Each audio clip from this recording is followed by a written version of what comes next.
There'll be an extra fee for that.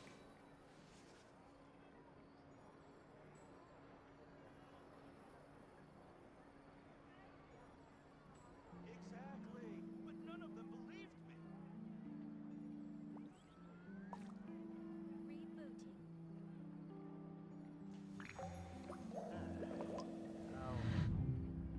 I'll think about it.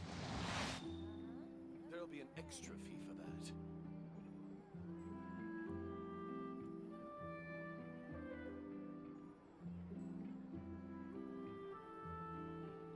Exactly, but none of them believed me.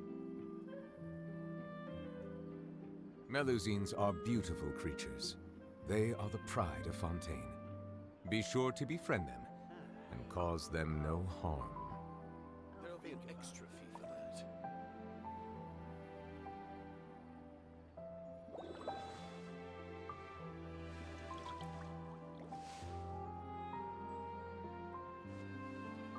Exactly, but none of them believed me.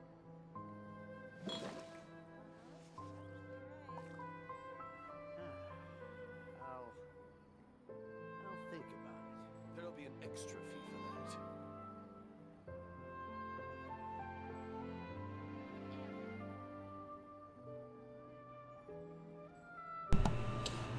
Sorry for not putting on the background music for y'all. I forgot to switch the audio outputs. Crisp and pure.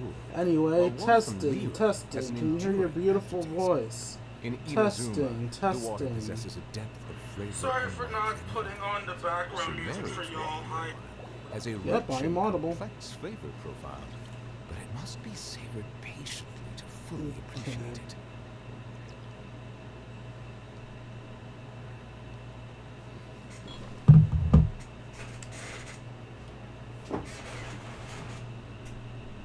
Boop. Boop. Alright, we'll see if I can do this. Whoa, don't! Really? First thing to happen? They Stream are the just pride of started. Fontaine. Be All sure right, to then. befriend them. Cause them no harm. I'll cause them all the harm. Anyway. What's up, YouTube? Oh, God, I actually did it. There was a little bit of straight in my mouth there, but I was able to do it. It's your Lord and Savior, King D353 here. If you had another stream of Let's Play Genshin Impact. In the last stream, I was a diggity dumbass and thought this was an actual proper story event and not just another thing you casually run through for rewards. But hey, you saw most of it anyway. I ended up not doing the last two on camera, but for anybody who did see that stream and wondered how far I got everything done. Last two are fully set for those. Stop disconnecting, controller! And all three for those. So yeah, I finished up that event on my own time. In today's episode, looky over there. Can you see them? It's Clorinde and Navia. I accidentally started Clorinde's mission one day. And I was like, oh fuck! I thought I was buying her mission. I didn't know I was triggering it, so yeah, we're doing that today. I mean, we would have been doing that anyway, but you guys would have actually seen me trigger the mission and have Paimon telling us they're over there. But since I did it early, I already heard Paimon tell us they're over there.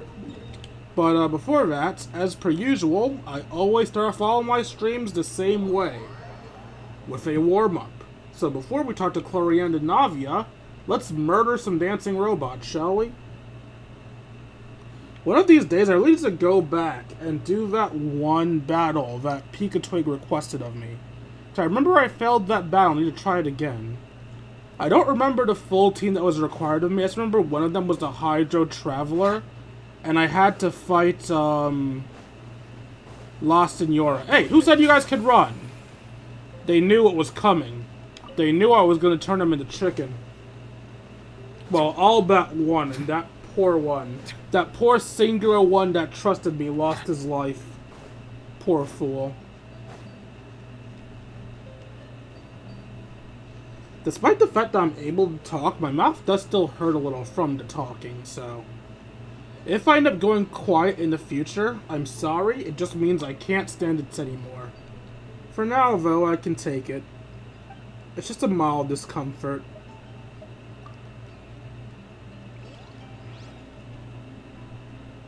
I've always had trouble remembering which is which between the light and dark. I only remember that the, dark is the top option because when I first did this thing, I did it to get mats for Lynette. And since I didn't know which was which, I chose the first one. That was the correct match for Lynette. So it's thanks to Lynette that I know which one is the dark and which one is the light. Bitch. It's very rude to get in someone's way when they're dancing, you know.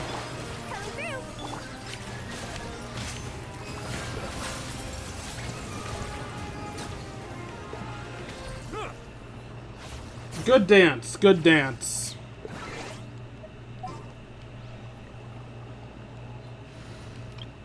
Always switch to the garbage team. Ironically, the garbage team is very close to the team I'm using in this team. Can one of you hurry up and reach friendship level 10, please?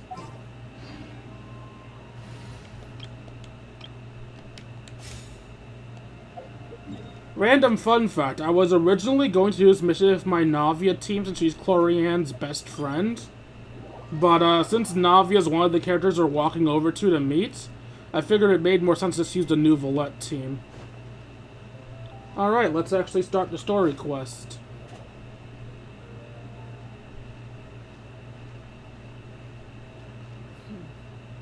Still no dice? Not at all. And I've asked pretty much everyone in the court of Fontaine already. Lynette's ears drooped as soon as she heard that we'd have to be out and about for days on end. And Fremine, he hid himself under his helmet as soon as he realized there'd be people around that he didn't know. What about Chiori and Charlotte? I feel like both of them would be more than up to it. I've asked them already, but they're both pretty busy right now. I just gave the members of the Spina a few days off, too, so I don't want to bother them either. This is getting pretty difficult. Nadia, Clorinde, what's up? Oh my. Well, if it isn't my dear partners, how are you all doing? Huh. Navia? Huh? Oh, you mean... Yep, this is our chance. Concerning. Well, what are you going to do? We were just passing through. Do you need our help with something? Who doesn't? Precisely. My dear partners, we've got a huge problem right now that only you can solve. Whoa, for real? Absolutely. We've already exhausted all our other options. What kind of problem? Tell me about it. Traveler, Paimon, would you join us and play Marechaussee Hunter Judgment Day? I'm sorry, what? Marechaussee what now? It's a new game script by the Tabletop Troupe, a local roleplay adventure club. What? Ever heard of the Tabletop Troupe? They put out games that allow you to participate in a story and roleplay characters with your friends. Oh, I've loved their stuff ever since I was a kid. I'm fucking sorry. Is Cloriande's character quest just D&D? We already played D&D in Lynette's hangout event. Why are we playing D&D again? With Clorinde of all people. And Navia. What the hell? First of all, women this attractive don't play D&D. Second of all, why are we playing D&D inside of Genshin to begin with? That sounds super interesting. Clorinde and I are both veteran members of the club. Recently, someone came up with a new script and was looking for people to help playtest it for them. And when they asked, of course I couldn't refuse. I mean, come on. A brand new script? Nobody has ever played it before. Generally speaking, scripts at that level of development have a lot of issues, but I think this one is pretty solid. The author obviously put a lot of work into the story, and the world building is also quite credible. Whoa, whoa, whoa. I know I was the one that handed you the script, but some of us haven't read it yet. No spoilers, please. Anyway, the script calls for a team of 4. Ah, yes. We're missing one final player right now. There would only be 2 people that from they didn't know there. The 3rd player of their team of 4, and the DM. How shy is this dude? You were right. This is a big... No, it's not. So, you're saying you'll help us out? I knew I could count on you, partner. Oh, wait. You only need one more person? Is Paimon not playing? The package deal. Is that okay? No, we're not. Fuck off. Let me play D&D without you backseat gaming. That's not a problem. I'll adjust the pace based on the actual number of players, and ensure that everyone has a good time. Oh, you're the DM? Okay. Well, Traveler, what do you think? Wanna play? Paimon will follow your lead. I mean, I guess that makes sense. She knows the script, so it makes more sense for her to be the DM. I always help a friend in need. Count me in for a great script. Well, that solves our problem. You have our thanks. Woohoo! I'll go grab the script manager from the club right away. The Wait, script so is that the manager? DM? Didn't you just say that you gave Clorinde the script? The club introduced a completely new kind of gameplay for the script. In this iteration, the Game Master's version of the script is incomplete. The script manager provides the next part of the script only after players have completed the current list of objectives. On top Interesting. of that, in order to increase player immersion, the club has created some of the story's sets and scenes in real life.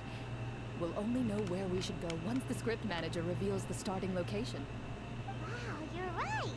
Whoever wrote this script really did put in a lot of work. And it's got a real healthy amount of suspense, right?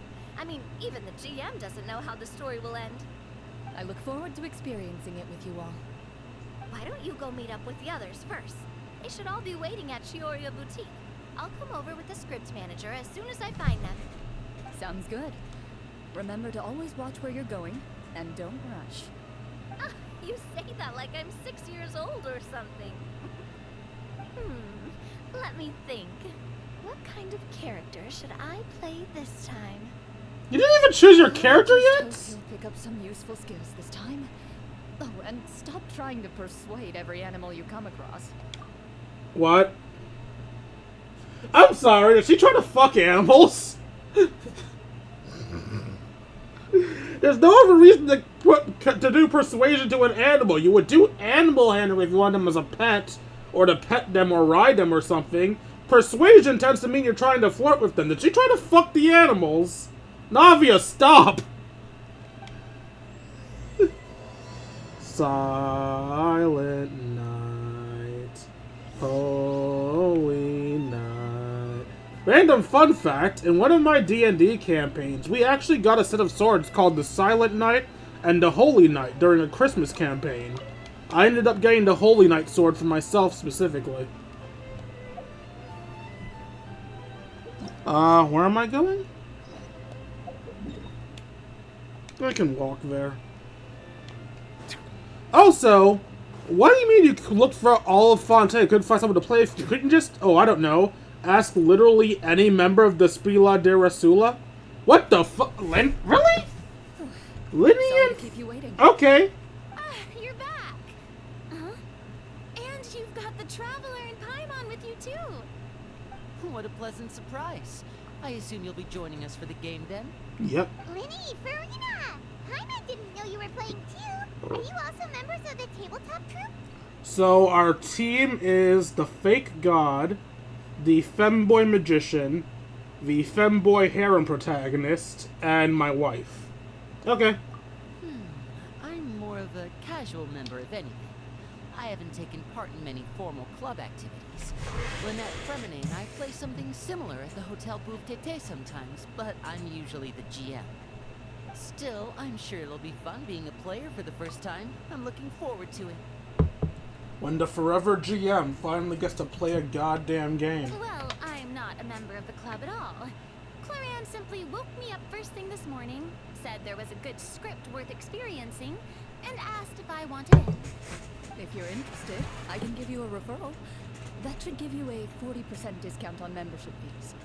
I think I'll wait to see how this experience plays out first, especially when it comes to the quality of the script. If it's sufficiently fun, then I'll join. Do you participate in a lot of tabletop troupe activities, Clorinde? You could say that. She's actually one of the few senior game masters of the troupe. Ah, right. I knew about that even when she was still my subordinate. Oh, it's nothing. Really, just a small hobby of mine. No need to be embarrassed. Paimon's so used to seeing you be all upstanding and intimidating as a champion duelist. It's kind of hard to imagine you role-playing with a bunch of friends. So if you have a problem with any of the rules, do we have to submit a duel request to you? Surely you jest. I would never intentionally make things difficult for my players.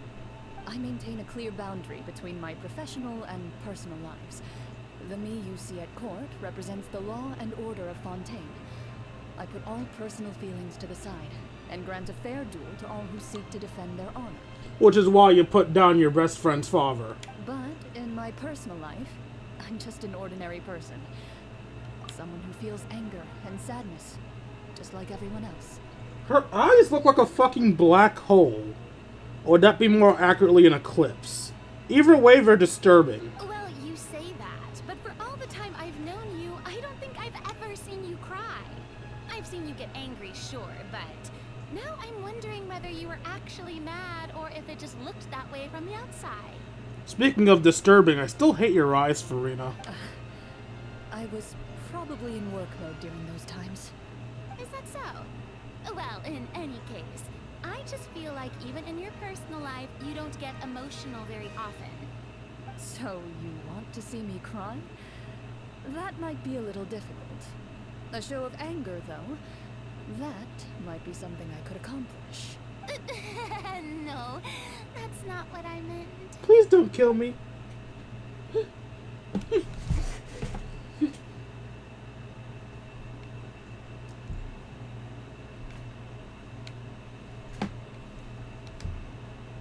I'm back. Here, allow me to introduce you to the script manager, Mr. Florian. Hello, NPC. Pleasure to meet you all. Hello. Wait, are you a champion duelist too, Mr. Florian? No. This is just the costume provided by the club. I occasionally play a few of the roles in my scripts. That sounds like a lot of work. It's nothing. It's the least we can do to give the players a more immersive experience. Anyway, allow me to give you a brief introduction of the script. This script was adapted from the real history of the Marechaussee Hunters. You all will play the role of hunters from a bygone era and resolve a series of events unfolding in the capital. Paimon's not super familiar with the history of the Marechaussee Hunters. Is that a problem? Oh, no problem at all. I can give you a brief rundown. So, basically, Marechaussee Hunters were people who dedicated themselves to hunting monsters and protecting the city by using a special swordsmanship technique passed down over generations. Their story can be traced back to the ancient Remurian dynasty, as well as the first hunter, Cassiodor. But I'll leave the finer details for you to seek out and discover later. And I'll provide additional commentary as the story progresses. In that case, brave hunters, are you ready to set out on an unknown adventure? I didn't even build my character. Presumably, I'm a Beastmaster Ranger, so that Paimon can I exist. see many a determined gaze before. Or an Artificer. Very well. Paimon can be my Head over to medical this location construct. and begin your heroic journey. So, as we follow the story, it leads us to specific scenes? Ooh, sounds pretty innovative. What does the message in the envelope say? It's the exact location of the scene, as well as the formal permission to use the venue. Seems like they have everything prepared. Please check all your belongings, everyone, and make sure you haven't forgotten anything. Once you're ready, please follow me to the designated location. Sounds good. Hunter Squad, move out!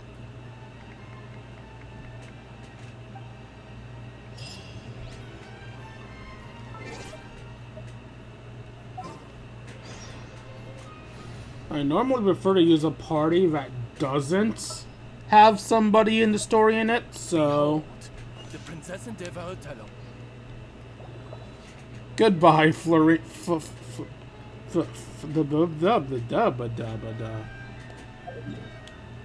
Florina. Your name was Florina, right? I think it was Florina. I could be wrong.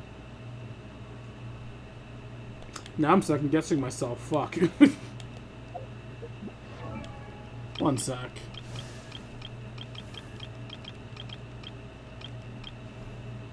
Farina, not Florina. Okay.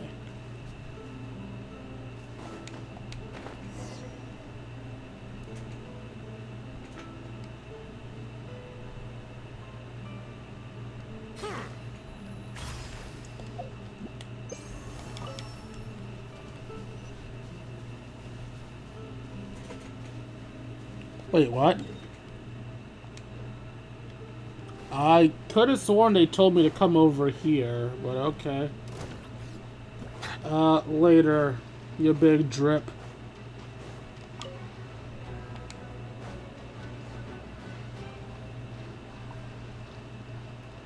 Wait, what?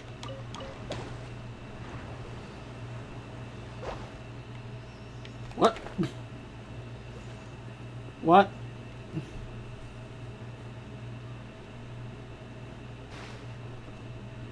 I dug something, then this happened. Well, now I'm too curious not to do this. Oh, a Sealy.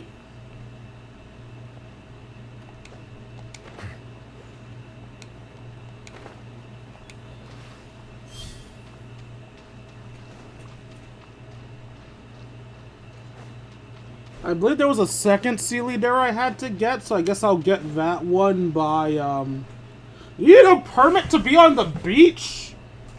Who the fuck reserves a beach? Thought of everything. Even the phaetometer is here and ready to go for us. Why do we need tea? Phaetometer. What's that? Also, how do you have the phaetometer? It's used to determine action success or failure. We'll need to use it when we try to use certain skills. AKA rolling a dice. Why do you have the phaetometer? I thought I had it. And what about all the dessert and tea? Is that for us as well? That's what the message said. Oh, really? That's so nice. It feels just like a tea party with friends. Bro, it probably took us at least an hour to reach here. That tea is cold as fuck now. Those snacks have Paimon's name written all over them. I think you might be more of a snack hunter than a Marachose hunter, Paimon.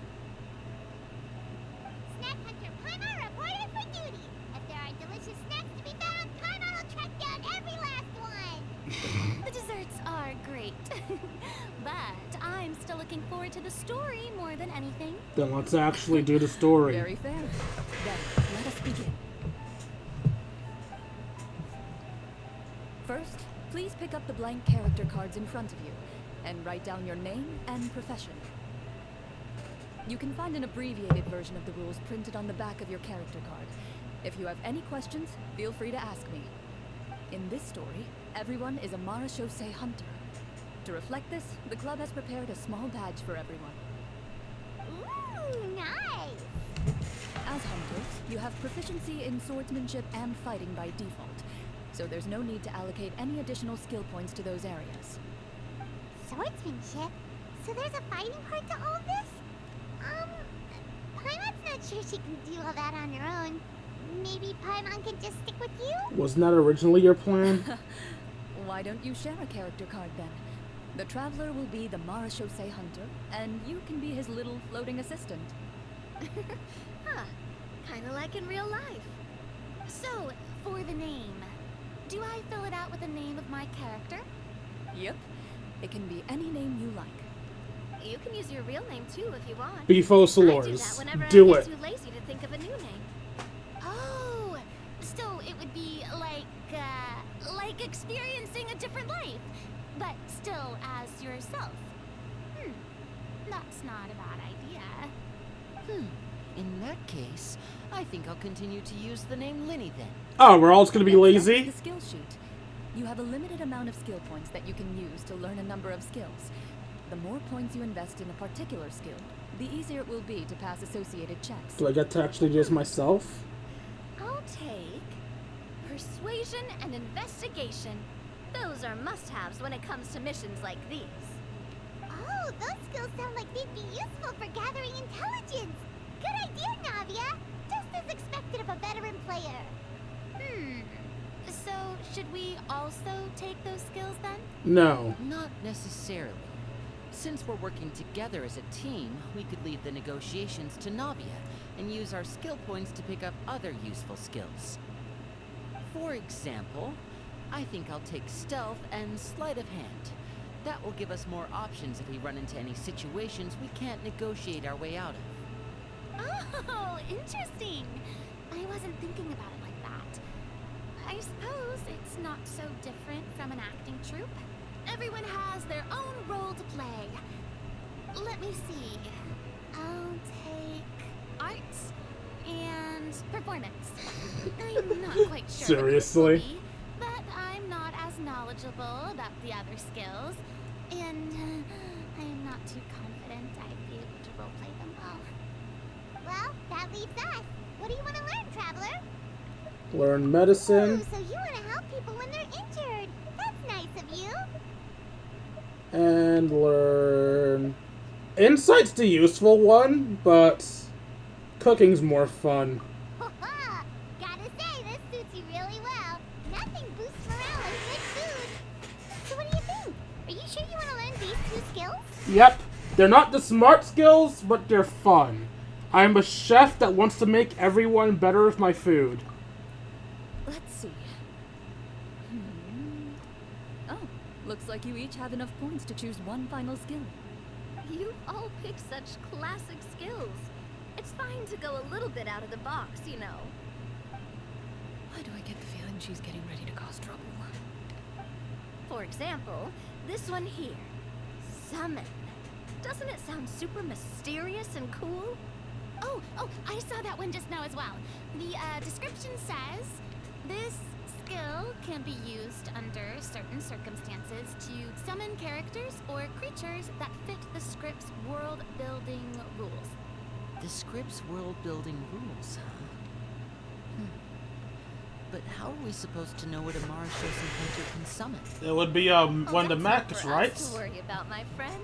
Just learn the skills that interest you, and the GM will take care of the rest. Alright, you've convinced Fine. Let's learn Summon then. Paimon can't wait to see what kind of thing shows up. Well, now that everyone's more or less finished creating their characters, we can begin. Since two of our players are doing this for the first time, though, let me ask. Would you like to play on easy mode or authentic mode? Authentic, I ain't no bitch. What's the difference between the two? It's so obvious! Well, in role-playing games, the story sometimes changes based on the decisions of the players and the results of the Fatometer. For example, if you fail a check, that means you cannot use the target skill in that scenario.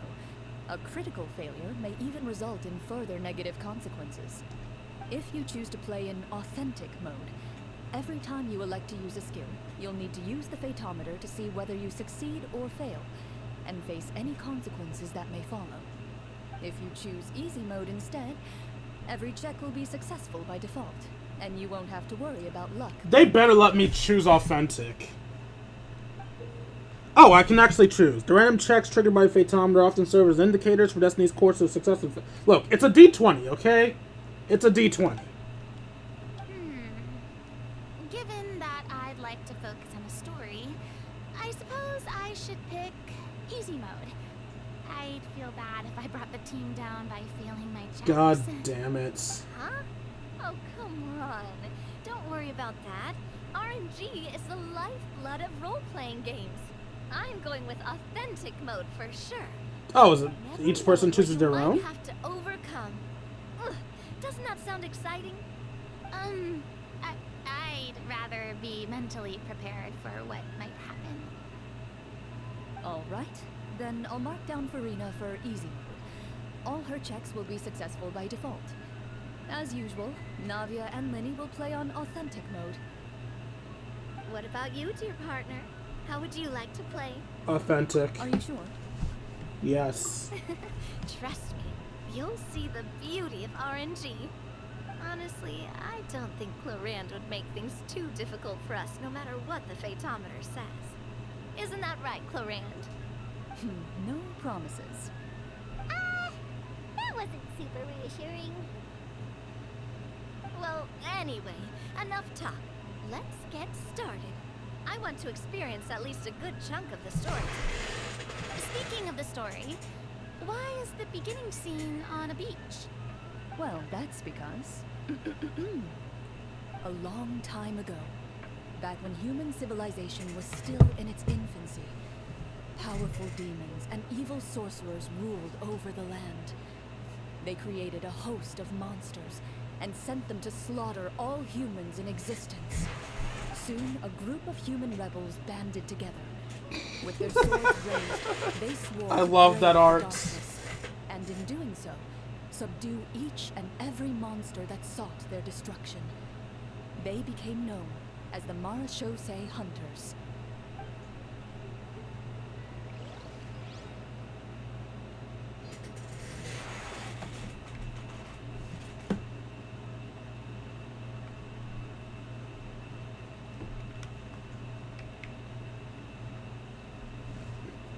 Oh, it's a loading screen.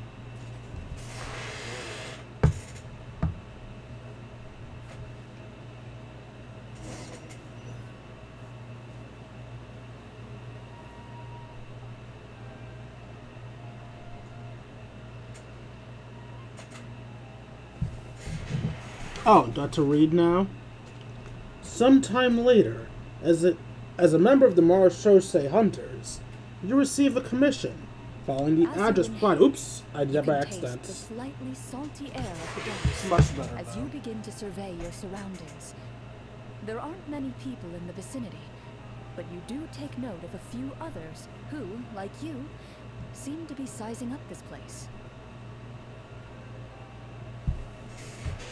Your eyes meet, and you realize these people are fellow Marachose hunters, likely led to this location after receiving the same commission as you. You're all Marachose hunters too, right? Allow me to introduce myself. The name's Navia, monster hunter by trade and helpful neighborhood businesswoman on the side. What say What you to monster travel hunter together? dresses like that? Help each other out on the road. Okay, count me in. He's My obviously a name's Lynn. thief. I've been wandering since I was little and picked up a few less than legal tricks along the way. I was adopted by a Marachose hunter and later chose to follow in his footsteps. Is this where you introduce your character to everyone? It sounds like they've done this dozens of times. My name is Farina. Oh, she's a bard. I grew up in a noble family. I always had a strong interest in performance and the arts. Even though I'm a Marachose hunter, what I really want is to be a performing artiste. Hey, that's really cool. You can do it, Farina. That's exactly how it's done. Paimon is Paimon, a good friend and companion to this Marachose hunter right here. We used to be doctors or we used to be chefs? We used to be chefs. I've been studying culinary arts since I was a child. I hope my delicious food can help boost people's spirits. And health! Wonderful. I'll be looking forward to your cooking during our adventures together. Well, if we're all here for the same commission, why don't we take some time to confirm what we need to do? You open your envelopes at the same time. The message reads, "To the honorable and trustworthy Marachose hunters, our kingdom is currently facing a grave crisis. The lands outside the capital have been overtaken by monsters, and our people are being led astray by forces of wickedness. We beseech you, please help us resolve this crisis and return peace and stability to our home." Huh. The layout of this city looks super familiar. It kinda reminds Paimon of Mondstadt. The scriptwriter must have used a real-world city as a reference when coming up with the map. As experienced hunters, the layout of the city reminds you of places once traveled. You recall the sight of tree-lined streets and the gentle tranquility of days gone by. Yet, as you regard the city in front of you, it appears to be little more than an empty shell. Its hollow gates are open to you, beckoning you to come forth and bring salvation back to the town. I carefully read every line of the letter and turn my attention to the signatures at the bottom. Who issued this commission to us? You see a long string of unfamiliar names. It would seem that many of the residents of the city issued this commission together. They sensed that things were not right within the kingdom and sent a distress signal to the outside world. In that case, why don't we take a walk around the city and see if we can learn anything from the local residents? Oh, good idea. We might be able to get some leads on the monsters and bad guys we're after. You look up and see a tavern nearby. It appears to be open for the day. Why don't we go check out that tavern? If the novels I've read are anything to go by, taverns are usually full of information.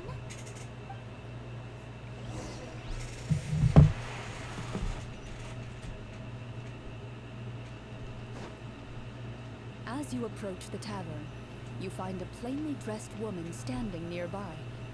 She appears to be rather troubled about something. She's not standing! You suck!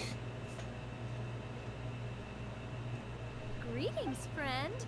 Lovely weather we're having today, don't you think? Oh, hello. I suppose you're right. The weather today is quite lovely. If only those monsters out there would stop causing trouble. It seems like every character included in the script has a certain amount of useful information to offer.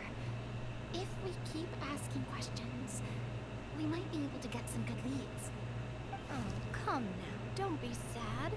Life is all about optimism. Oh, that reminds me. What did you have for breakfast this morning? Huh? That's a random question to ask. I don't think that's the kind of question we're supposed to ask. Nothing turns a frown upside down like good food. How about some macarons? I could make you some. You're not a cook, though. Take cooking as one of your skill proficiencies. That's not necessary, miss. Excuse me for saying this, but you don't really look like a chef. Besides, I'm not really a fan of sweets. Since when can people see your proficiencies? And doesn't like sweets. You're really starting to remind me of this one friend of mine. Hey! Did she just... me? Clorinde must have broke character for a second. This isn't getting us anywhere. Traveler, maybe you can think of something.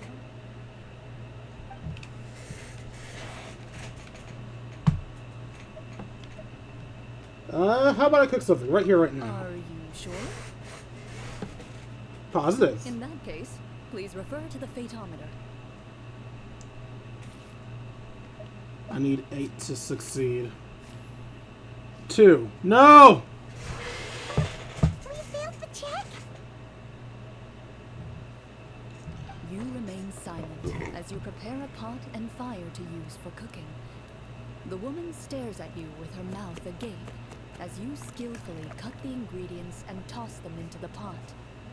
Perhaps your skills have regressed due to lack of use, but soon the unpleasant smell of something burnt fills the air. Oh no, I screwed it up. It's all black around the edges. I appreciate the thought, but I think I'll pass. Miss, we'd love to learn more about the monsters you mentioned. If you're willing to open up to us, we might just be able to help resolve the troubles you're facing. He's gonna succeed, isn't he? You weren't even the one that learned persuasion. My troubles, you say? I'm not sure they're so easily resolved, but I suppose it wouldn't hurt to share them with you. A horde of monsters suddenly appeared near the capital recently, so all the guards were dispatched to fight them.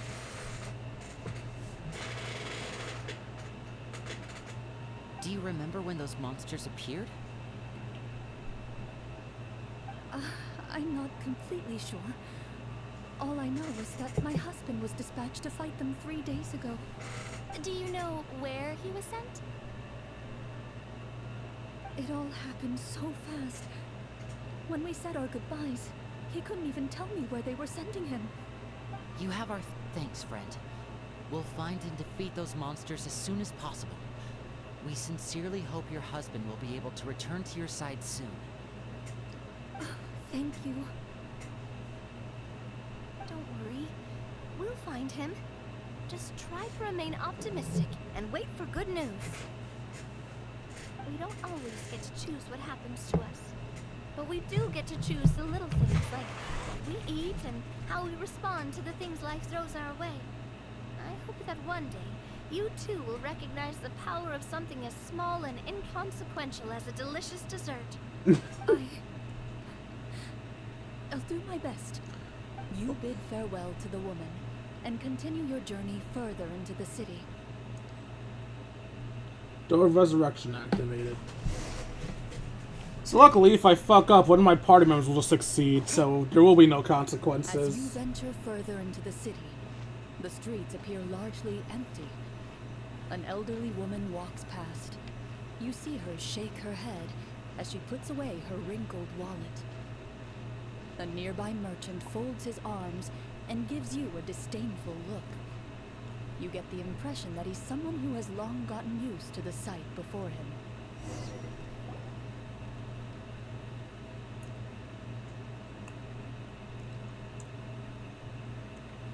Although he doesn't seem very friendly, merchants are usually a good source of information, right?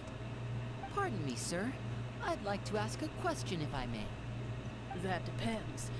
How much are you willing to pay? How about this much?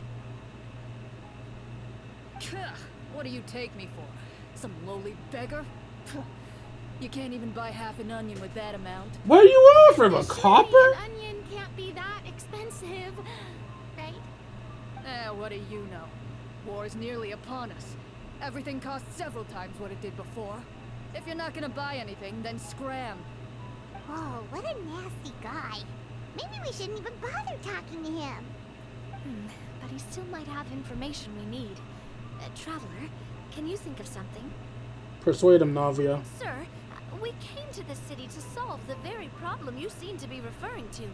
The war you mentioned, would it happen to be against the monsters outside the city?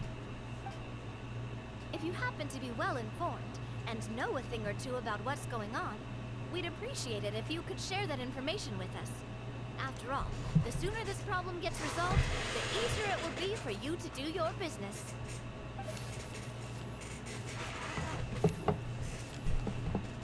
Well, things are basically as you said, young lady. Those monsters are camped outside the city, and they've been destroying all our trade routes. We have limited reserves within the city, so if this continues, we're all gonna be in big trouble. Wait, you're saying no one has put a plan in place to distribute supplies or maintain order? We could all starve, and those nobles in the palace wouldn't even break a sweat. Who knows? Maybe they've been in cahoots with the monsters all along. How the fuck? It is concerning. All right. That's all the information you need, right? Off with you now. I've still got business to do. You know, if you smiled a little more, you'd definitely get more business. And I bet that would make your life just a little bit sweeter. I'm not saying it's guaranteed to work. It's just a tip. Explore the nearby area. Which way? Okay. Should we try to go somewhere with more people? Oh, how about the city school? It doesn't seem like there's any information to be gained from the area up ahead. you conclude that this area is best left unexplored at this time. Ah, so you're that kind of DM, are you? Before you lies the city's central square. You see a man with a slightly anxious look on his face, pacing back and forth, his head hanging low. He doesn't seem to notice your approach. Still immersed in his own thoughts, he shakes his head and lets out a long sigh. This guy seems promising enough. Maybe I can get some information out of him. Hello, sir. Is there anything I can do to help you? Wait, you're... I'm... Oh, dear goodness! You're a Marashose hunter! You That she recognize is. us? Ah, are you one of the people who wrote the commission letter? Yes, yes! Oh, I didn't expect you to actually come. Oh, what great news! The city is saved! What happened here? Alas, we once lived comfortable, carefree lives. This city used to be free of monsters. The first Marashose hunter, Cassiodor, the Golden Hunter, he was the one who drove them back. However, monsters have once again surrounded the city. Perhaps the seal that kept them at bay has lost its power. Or perhaps an evil sorcerer has been meddling in our affairs. All I know for sure is that their return has stripped this city of any chance at peace. Are there not enough soldiers to drive them out? It's not a question of numbers. The guards simply have no idea how to deal with them. Most people my age have never even seen one of the monsters, much less been trained to fight against them. What's worse, many of us don't even know the history of the Marashose hunters anymore. When I was a child, though, my grandfather would tell me stories about how the Marashose hunters drove back the monsters. So, on the off chance that something might come of it, I decided to reach out to you. To be perfectly honest, I was starting to think all those stories were just tall tales. But now that I've seen you in person, I finally know that it was true! Well, you can rest easy, friend. The righteous and formidable Marashose hunters are on the case. The man is touched by your determination and resolve. His eyes begin to well with tears of relief. Still, if we are going to hunt the monsters, we need to know where to find them. Can you give us any leads? All I know is that the area outside the city is dangerous. I'm afraid I can't point you toward a specific location. Oh, although, if you leave the capital through the main gate and follow the road, you should run into a group of guards. They might know more about where to find the monsters. I see. We'll go look for them then. All right, be careful. Oh, and one last thing. The monsters outside the city are just part of the problem. There are evil sorcerers inside the city as well, so be on your guard. They're actively working with the monsters, and have corrupted the court ministers with malicious magic. They're the reason why, even inside the city, everything has been a giant mess. So that's where my insight would have come in handy. But since I didn't choose insight, we're probably going to be fucked when we run into them. Even one of our kindest ministers has turned into a boorish and unreasonable figure, interested in nothing but enacting laws that exploit the people. Who knows how much longer we'll be able to go on like this. Talk about being stuck between a rock and a hard place. I feel bad for him. Maybe we should try to cheer him up? I could. Luckily, no. Let's let Farina do it, because you want to make sure that as many of your party members as possible can enjoy the game. Part of me wants to avoid Farina, because I don't like auto successes, but at the same time, she's a player here too. So, Farina, play him a song. Like, now? Is this really the right time? Yes. I appreciate your kindness, but for now, it's more important to focus on the crisis at hand. Brave hunters, I leave the future of this kingdom to you.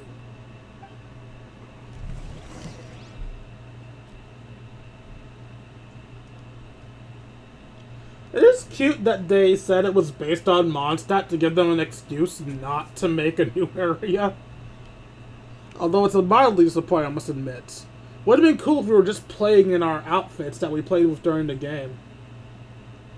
Although they probably avoided that so they wouldn't have to make 3 different If I understood outfits for the correctly, there are travelers. currently 2 problems in the kingdom that need solving, right? Exactly. We need to defeat the monsters outside the city and take down the evil sorcerer stirring up trouble from within. But which problem should we tackle first? Can the sorcerer summon This monsters? Seems like a good moment for a break. Take some time and discuss what you want to do. Let me know when you've made your decision. So, personally, if I was in this situation in a game of D&D, I'd want to take down the sorcerer first. Because in theory, the sorcerer would be able to summon or draw in more monsters. So taking them out first would stop the problem. However, most DMs would have the monsters as threats that are weaker, and the sorcerer is the final boss. So the DM would probably prefer we go for the monsters first. However, if the DM gives us the active choice, I will go for the sorcerer first. I really didn't expect the people in the city to keep us at arm's length like that. I totally thought the hunters would be treated like heroes. Well, Clorinde said the script took cues from the real history of Fontaine, right? Maybe the real-life Marushosei hunters were also treated like that. I wouldn't say it's a perfect representation of history, but there are definitely some similarities. Would you like to hear more about it? Sure. As long as it doesn't spoil anything in the script. You brought up bits and pieces of the hunter's history before, but it was all in passing. Paimon wants to know too. The hunters were super powerful, right? Were they all from a special line of supernatural beings or something? Kind of like the yokai in Inazuma? No. All Marashose hunters were ordinary mortal fighters. The only thing that set them apart were the special sword techniques passed down over the centuries. Huh? So you mean anyone could become a Marashose hunter? In theory, yes. All you would need to do is survive the rigorous training and master the swordsmanship techniques required to fight the monsters. Still, most people dropped out at the early stages, and others called it quits the minute they saw a monster in person. To become a hunter, you must be strong in both body and mind. What kind of monsters did the hunters fight exactly? Oh, and the evil sorcerer the script mentions. Did they exist in real life too? The land of Fontaine once played host to an ancient dynasty known as Remuria. After that dynasty fell, monsters began to appear, intent on obstructing humans from establishing a new social order. One of the ancient sorcerers of Remuria used his power to assemble a formidable army of golems. He sought to use that force to establish himself as king. Now, wait a second. Don't tell me that guy was the inspiration for the evil sorcerer in the script. We still haven't found any in-game information on him yet. So, why don't you talk about someone else for now? Well, I wasn't planning on going into anything you might be able to find out in the game. But if you want me to talk about something else, then... how about Casiodor, the Golden Hunter? Or Egeria, the ex-Hydro Archon? Wait, but those people are all from a super long time ago. Where did you learn all this, Clorinde? From my master. Huh. My master? You mean Miss Petronia? Is someone you know? Absolutely. Miss Petronia and my father were good friends. Back in the day, she would often bring Clorinde over to play, but then... Let's not get off topic. Anyway, back to what I was saying. Responding to Egeria's call, a number of warriors followed Casiodor into battle against the monsters. This group of warriors, under Casiodor's leadership, became known as the Marashose Hunters. Yet, as Fontaine entered an era of peace, their work gradually became obsolete. The Marashose Phantom, originally an association made up of hunters, eventually came to be predominantly comprised of Melusines. Ah, I see. That explains why most of the people in the script have forgotten the hunters or think of them as nothing more than a legend. Is that really a bad thing, though? It can get tough always being the one shouldering everyone's expectations. Depends on who you ask, I suppose. If the name of the organization no longer commands respect, investigative work is bound to suffer. Speaking of investigations, which problem should we tackle first? Monsters or evil sorcerer? I vote monsters. That's the main duty of the hunters, right? We can come back to the sorcerer later. Well said, Miss Farina. Plus, if the sorcerers really are the masterminds behind this whole thing, defeating the monsters could give us some clues on their intentions as well. What about you, partner? What do you think? The sorcerer seems more important. I mean, you're not wrong. But those characters are usually the ones pulling the strings behind the scenes. More often than not, they're very formidable opponents. Going after them now might be jumping the gun a little bit. Unless you think we're gonna level up, I don't think that matters. We don't want a total party kill on the first day, right? And with Clorinde as the GM, I wouldn't rule out the possibility. Very well, you've persuaded me. Then it's settled. Let's go hunt some monsters. All right. After some discussion, you decide to turn around and head out of the city.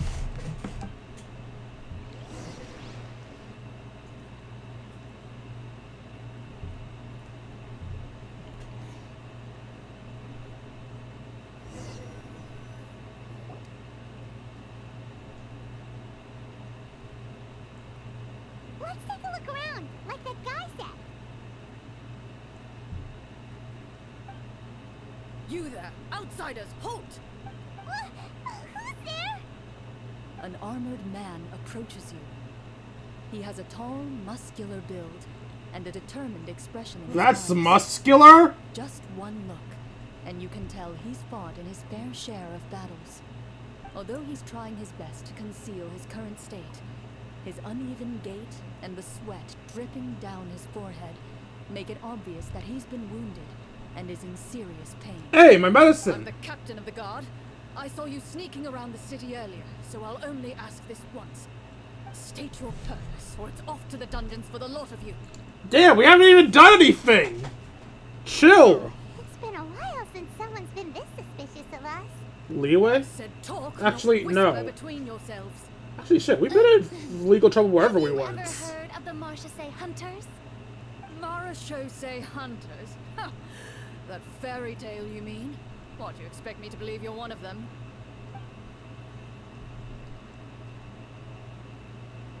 I'd like to do a medicine check, see if I can help him. I mean, assuming he even lets me do any medicine on him. Ayo, I got it this time.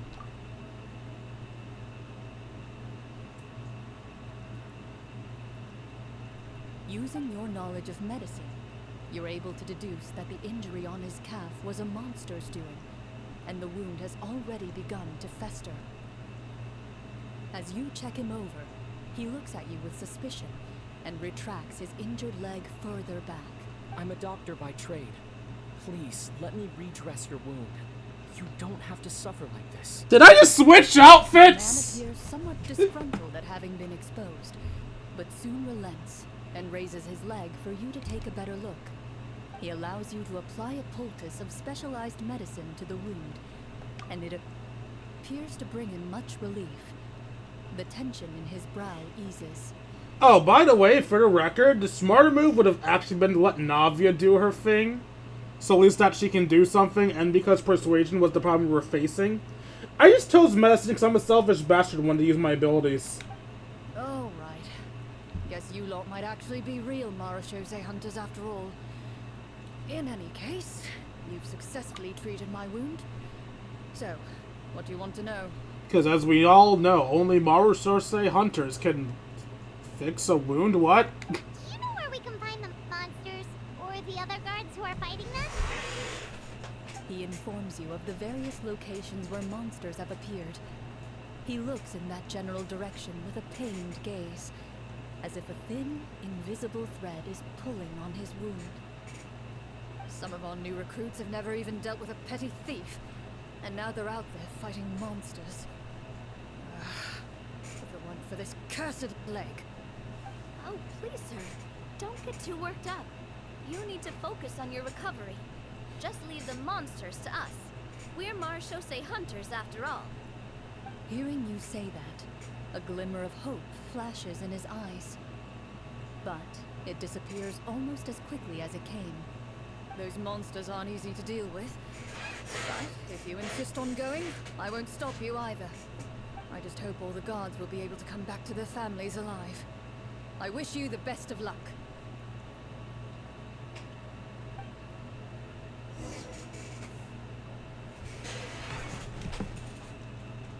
Not to look for it, but I'm visually impaired. Don't make me look for things. Based on what the captain said, the monster should be right up ahead. Let's go. Hopefully we're not too late. Oh, this way. As you approach the battlefield, you see numerous people lying by the side of the road. I see one They person appear to lying. be dressed like guards. Their faces are filled with desperation and terror. Some are screaming and cursing in vain, as if still trying to banish the monstrosities they saw from their minds. Only one of them is laying down. One is sitting and the other one's hunched over slightly. A few of the wounded look up at you in shock and disbelief. Hi. Quick, leave this place. Turn around and don't look back, they yell. Okay.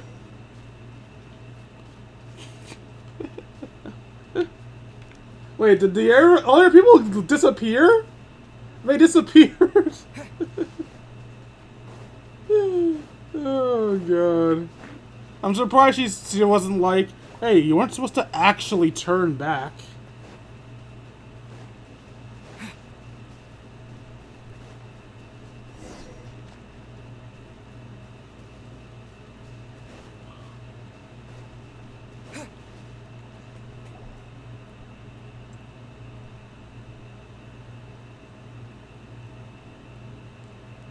This is the place he mentioned, right?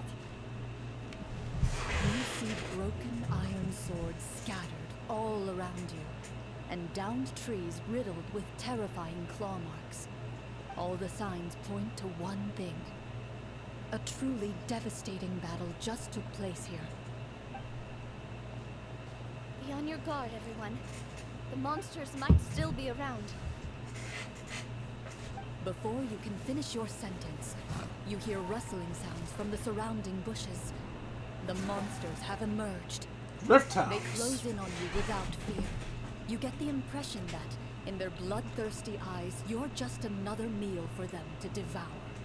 A little help here. This thing wants to eat my mind. Your battle round begins. Now. Am I using this team specifically?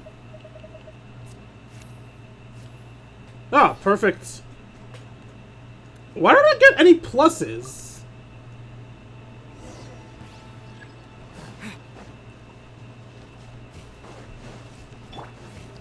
Strike a pose! Time to shine!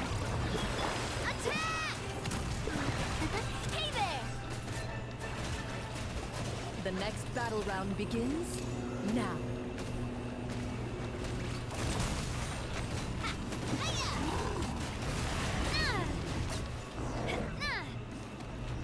The monsters let out a terrifying roar of anger and resentment before dissipating into thin air.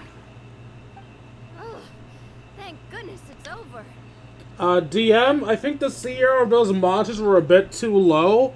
We one-rounded them, and we didn't even get a turn. We're lucky the Marechaussee Hunter class came with all those preset skill points. Otherwise, we would have been in some real trouble. I never knew the Fatometer even determines the amount of damage you inflict. If you get unlucky, isn't it just game over right then and there? Huh? That's part of the fun. The uncertainty of fate is what gives these games their appeal. So what, if I didn't actually hit, if I didn't reach the minimum, would I have dealt less damage, or would I have just not gotten to fight at all? Just as you begin to celebrate your victory, a suspicious lump on the ground catches your attention. A suspicious lump. Wait, could it be the thing that appeared appears after every battle? I walk up to it, crouch down, and begin to carefully examine it. I've still got my right glove on, so it should be fine for me to touch it, right? As you investigate the mound, you discover that the exposed portion appears to be made of wood. It was previously obscured by the large form of the monsters. With the monsters gone, the small protrusion now awaits your discovery, poking out of the ground like a shy flower bud. Whoa, it's a treasure chest! Let's dig it up. Lenny, pick it, since you're the rogue.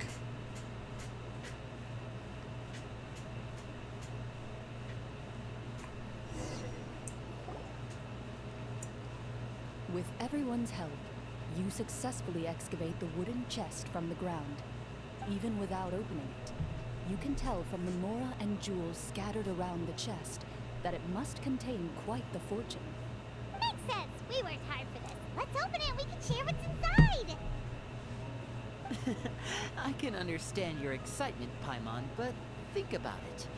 Doesn't it seem like there are people out there who need this treasure more than us? Yeah. Think about all the people suffering in the capital. Or all those guards who got hurt fighting the monsters. Wouldn't it be better if we gave the treasure to them? Wait, is that how it works? Paimon thought since we were the ones to dig it up, we could just take it for ourselves. Well, let's put it this way. Any decision you make during a role-playing game can impact the future course of the story. But would the people really believe us? It's hard enough for us to prove we're Marcia Say hunters. What if they think we procured the treasure illegally? They might get even more suspicious of us. That's definitely something we should consider. Maybe we can come up with an explanation in advance. Well, if donating it could cause that much trouble, why don't we use it to buy some gear and fill up on good food? Then we'll be ready to fight even more bad guys. Looks like you're facing a difficult choice once again. Well, it's getting late. Why don't we call it a day for now? Wow, where did the time go? Yeah, D&D takes up a lot of time. I'm not sure if it's because I'm having so much fun with you all, or because the story is particularly enticing, but I feel like I could almost keep going. Here, here.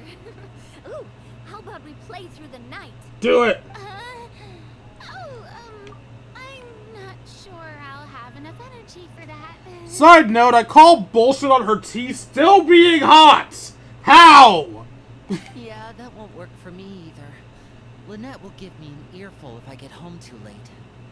I understand how you feel, Nadia, but we have to change venues for the next part of the story anyway. Huh? Another location? Mm-hmm. There's a special note for the GM at the end of this section that says to proceed to an indoor set for the next part of the script. Whoa, they really pulled out all the stops for this new script. Well, even if we end the game for the day, we can still stay a little longer and hear Clorinde finish her story, right? Paimon wants to hear more about the history of the hunters. Something tells me you just want to finish the free desserts before we break for the day. I mean, no point letting the food go to waste. Just a coincidence, okay? Besides, to Paimon, not finishing free food feels even worse than having to buy her own.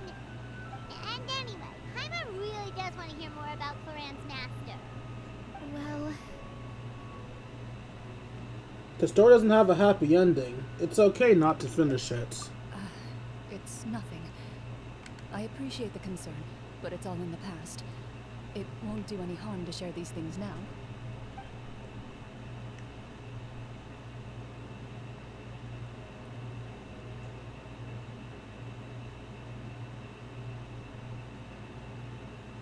My earliest memories are of living with Master. According to her, she saved me from certain people of ill repute. My birth parents had left me behind some time before that. What a heavy beginning for a life story. Master was a fascinating individual. If inexperienced in the ways of raising children. My first ever toy was a short sword. Although I suppose it wasn't so much a toy as something Master removed from her waist and handed to a noisy child in need of distraction. Oh, wait, so she handed an actual sword to a child? Isn't that dangerous? Extremely. Did you hurt yourself? Of course I did. I cut my palm and bled quite a lot. But Master was not concerned. She just stood there and casually lectured me about it. See, that's what you get for not holding the sword properly, she told me. She then crouched down next to me and said, "Give me your hand. I'll teach you to bandage this wound.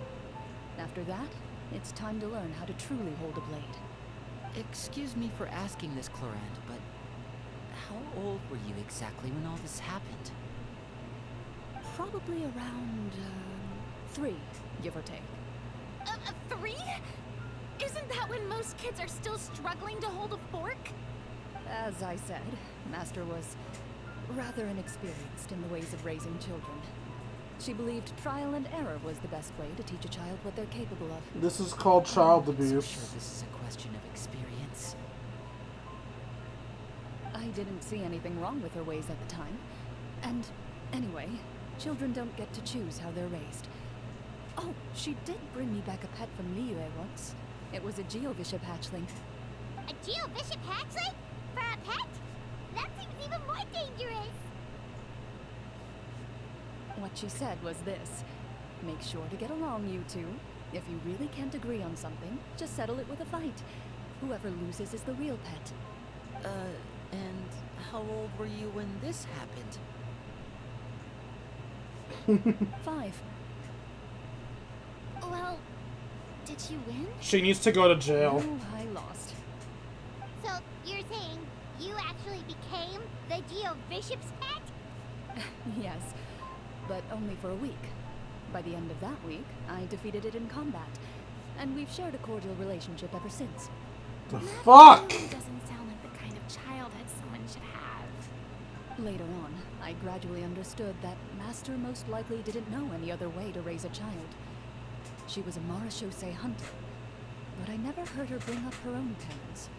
Thanks to her, I learned how to navigate the forest by the age of 6, and could hunt monsters in the wild by myself the year after that.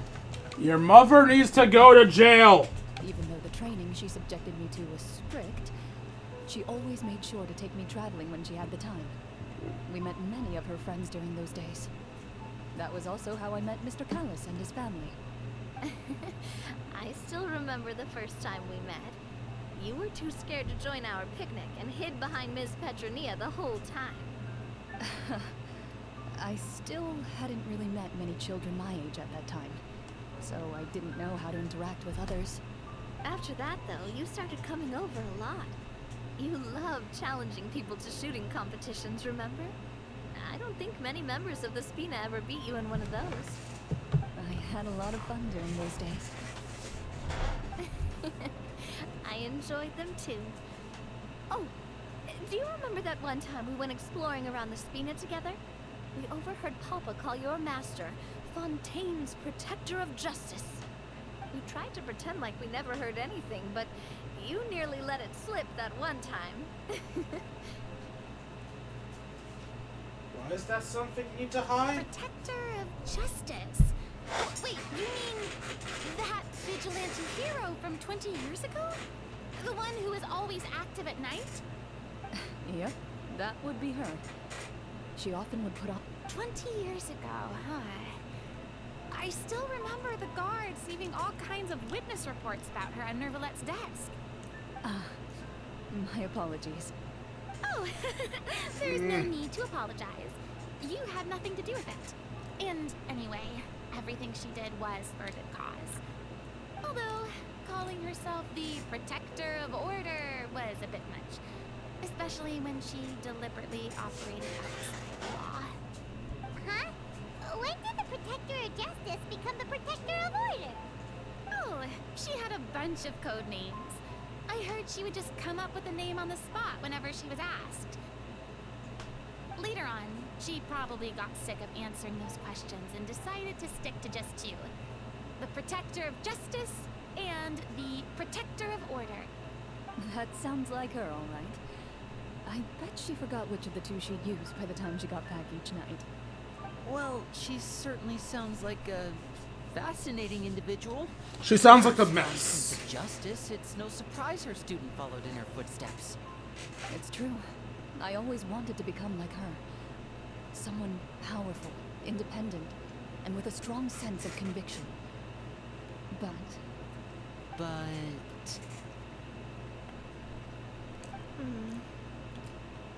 she suddenly disappeared the night I turned 10 years old. Disappeared? What happened? I have no idea. She didn't even leave a note. I was never able to find out where she went. That night, I was celebrating my birthday at Navia's house. But Master never came to pick me up. When I returned home on my own, it was to an empty house. When she still didn't appear after a few days, I went to Mr. Callus's house to ask about her whereabouts. But he only shook his head. Papa probably didn't know either. I know he sent a few people to investigate the matter in secret, but they never found any credible leads. Don't worry, I understand. To be perfectly honest, given Master's personality and way of doing things, it all made a lot of sense. If I had to guess, I'd say she probably used it as an opportunity to force me to become independent. Just like how, when a litter of kittens reaches a certain age, the mother willingly leaves them behind. Were you upset, Clorinde?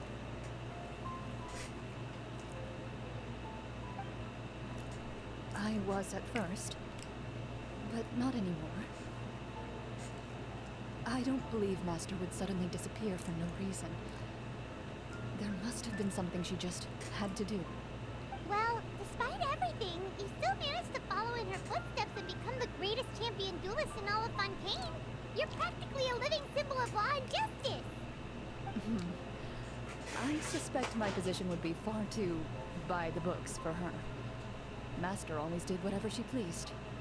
But you're right. I suppose I do take after her in some ways. Who knew Clorinde had such an interesting past? I never had the chance to ask her about it before. I wonder if Clorinde's master were the champion duelist back then. Would that duel against Mr. Callus have been different? Probably, since she doesn't care about the law. Also, I can't help but wonder, since her master disappeared, is it possible that it's also Scrix? That was the name of the lady that taught Tartaglia, right? Oh no. Judging by the atmosphere, Clorinde and Navia are probably thinking something similar.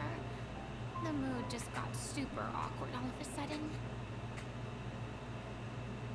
Well, anyway. Would you look at the time? It's getting dark, so we should probably call it a day for real this time. If we keep talking like this, we really will be here all night. I had a great time today, Miss Clorinde. Thank you for being our GM. Anytime. The script was good, but I've got to say, your childhood stories were even better. Hey, you should tell us more about that fight against the Geobishop sometime. Maybe your master was onto something. No, she wasn't! You could be right. Navia, you better not abuse our kids. What do you mean onto something? I certainly don't know any 5-year-olds who want to fight a bishop in their spare time. Guess I'll head back as well. I need to save my energy if I want to continue enjoying the story tomorrow. You're that excited to hear about my fight with the bishop? I was talking about the script. Did everyone forget about the game? What, we had soup? Who the fuck has soup at D&D? Wait, that's a whole ass soup! What? That is maddening. What? Who on God's green earth?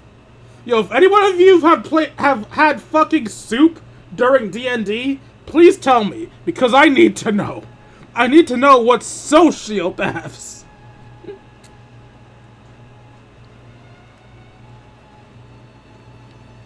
So let's see what dialogue you guys have before we leave. Just between the two of us, could you tell me what it was like to be the Geobishop's pet? What? It was nothing special, really. Geobishops don't understand the concept of a pet. So basically, it just headbutted me whenever I entered its territory. Navia, you went to some kinky shit? And that hurt? What? Yeah, it hurt. What, something you want to experience for yourself? Oh, I'm good. Thanks. Why does it sound like she wanted to be its pet? Navia, do you want me to put a leash on you? I'll do it. I'll put a leash on you. I have experience being a dom. No, really, I have experience being a dom. I had slaves and everything. Kinda miss being called master, actually. It was fun. Oh, I should make it clear they were consenting slaves.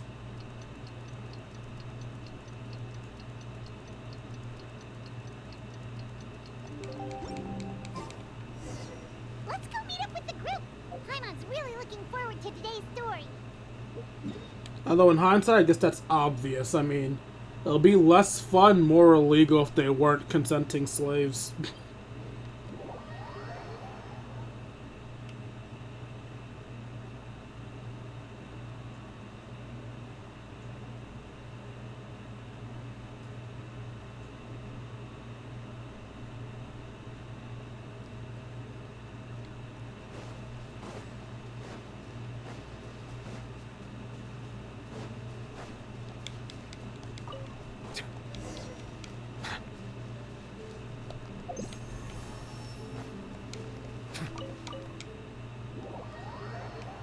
Are we in a cave?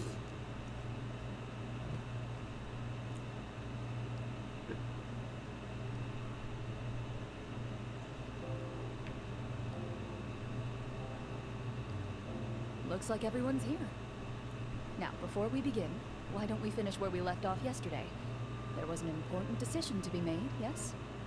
I'll pour everyone a cup of tea. Is that really the most important part, though, Clorinde? Paimon's more concerned about our current surroundings. Yeah, we're in a ruin. Heavy walls, cold railings, dim lights. This is obviously supposed to be a prison. I admire the work put into the set. Still, it's obvious the scriptwriter has never paid a visit to the fortress of Meripede. So this set is going to be a part of the script? Unfortunately, that is something I can neither confirm nor deny. Anyone think Clorinde's smile is starting to look kinda scary? It always does. Whatever happens, we'll just have to push on.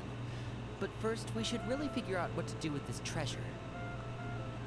If we're worried about arousing suspicion because of our identity, why don't we give ourselves a different name, just like Clorinde's master did?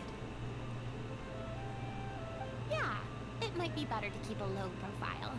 As long as we're helping people, it doesn't matter who we are or what we're called. Staring at me won't get you anywhere. Or did you want some more tea? Oh, Paimon's good. Thanks. Why aren't you saying anything, Navia? Wait, what's that next to you? Oh, this is the short sword Clorinde mentioned last night. I found it. What? Huh. I'm surprised you managed to track it down after all this time. Well, I made sure to take good care of it, considering the circumstances in which you gave it to me. Of course I had to keep it safe. Anyway, where were we? Oh, right. That's not a short sword, that's a About all the dagger. potential ways for us to break out of prison. We could dig a tunnel, or try to bribe the guards. Wait, we haven't been thrown into prison yet, have we? Well, it's only a matter of time. It pays to be prepared. Just like how you should always have an umbrella on hand, even when it's sunny. Alright, Paimon's made up her mind. Let's just give the treasure away. No, I want to keep it. I'm greedy. Paimon may have wanted to keep it, but if it's going to land us in prison somehow, Paimon will be too upset to enjoy her snacks. Turns out Paimon cares more about snacks than treasure. So, you reached an agreement? All right then, we can continue with the story. Oh, and we'll collect all the scattered pieces of treasure on the ground as well. All right. You collect the treasure and make your way back to the capital with your bag of loot in hand.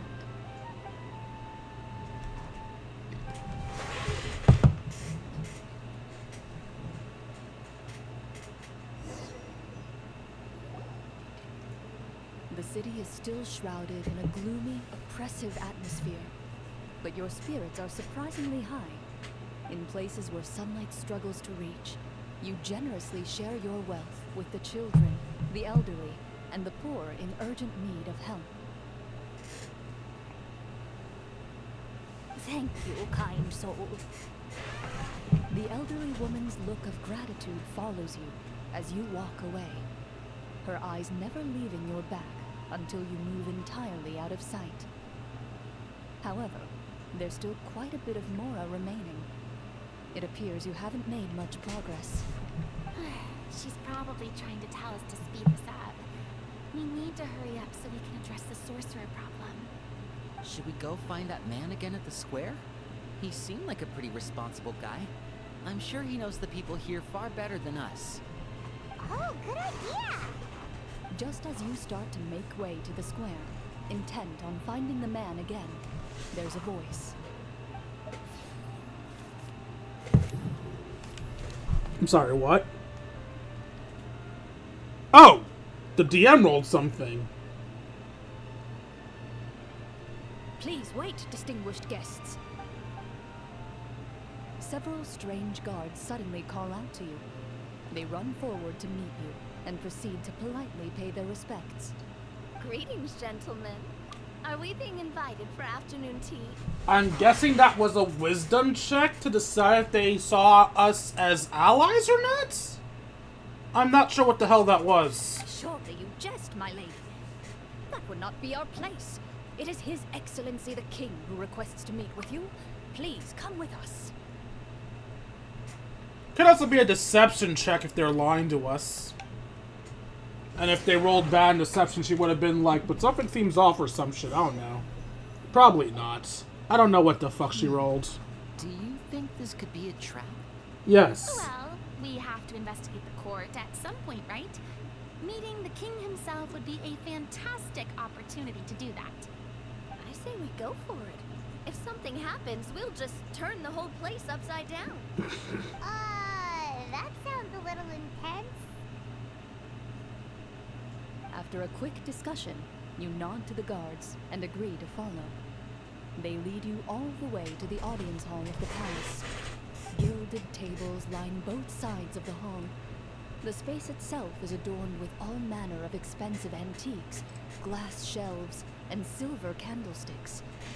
The items appear quite ordinary in size and dimension, yet their presence somehow makes the emptiness of the hall feel even more surreal and ominous. Wow, it's so luxurious! The elderly king, clad in a magnificent robe, sits upon the deep crimson throne before you. He wears above his head a majestic crown, with a gemstone the size of a bird's egg set right at the very front. As you observe it, you see a complex pattern of light reflect off its surface. They're here, Your Majesty. A man dressed in dark clothes, likely a minister, shields his mouth with his hands and bends down to whisper a few words to the king. After a moment, he lowers his hands and stands back up. His gaze shifts to fixate on your group, but he does not move from his place at the king's side. The king does not appear entirely aware of his surroundings. The man by his side, though. We should keep a close eye on him. The king remains still and says nothing. The minister is the one who speaks. Esteemed guests, allow me to thank you for coming to our faraway kingdom. Unfortunately, His Majesty the King finds himself quite exhausted from work. So please allow me, his Prime Minister, to welcome you in his stead.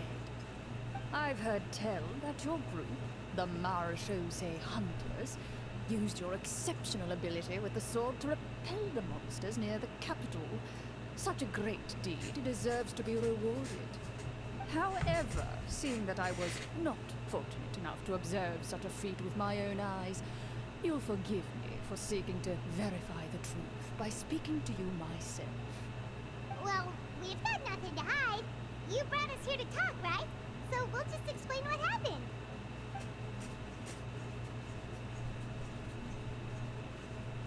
The Golem's blades were so powerful, they could cut down trees in a single swipe. It took a lot of effort to defeat them, even for trained swordsmen like us. No, it didn't. We beat it in 2 rounds at most. Details, right? Believe us now? Your account does indeed match those of the survivors. Since you were the ones who defeated the monsters, that must mean you are also in possession of the treasure they stole.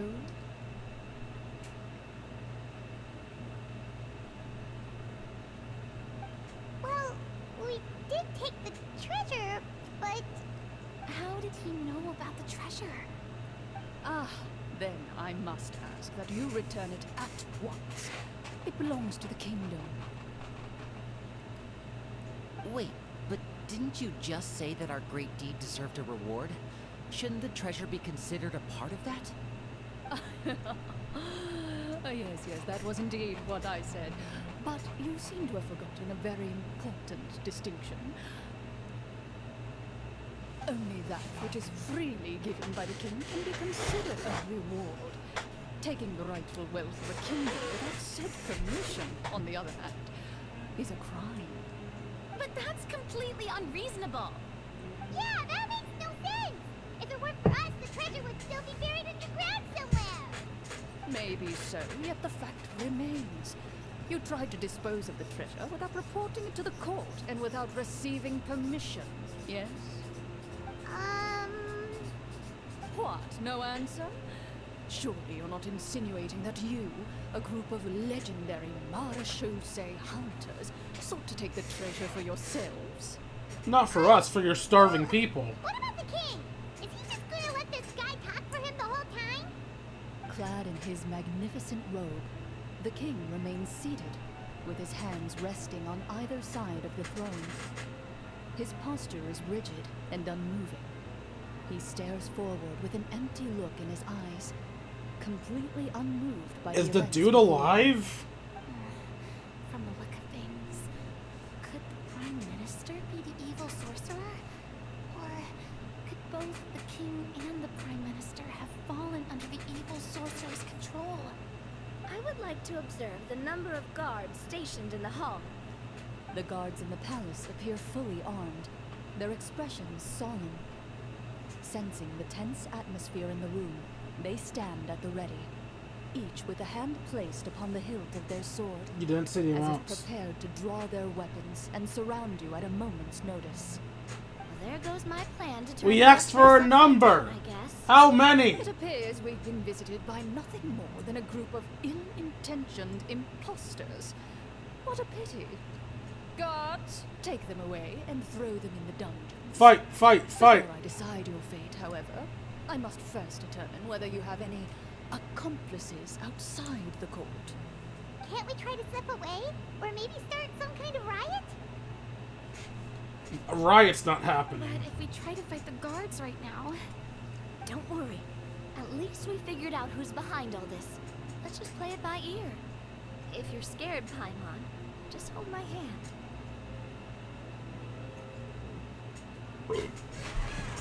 You can have my hand too. Aw, thanks, you guys.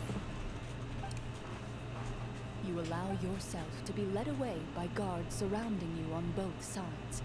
It's only when you begin to feel drops of water falling from the dungeon ceiling and smell the stench of death and decay all around you that you finally realize you've stepped into a completely different world.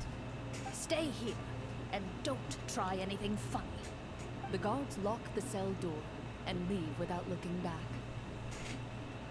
Wait, sir!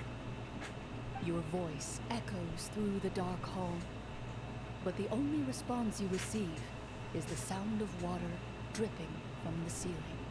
No! What should we do now? Carve out a new path of fate with our own two hands, of course. I draw my weapon. You reach toward your waist, but find nothing there.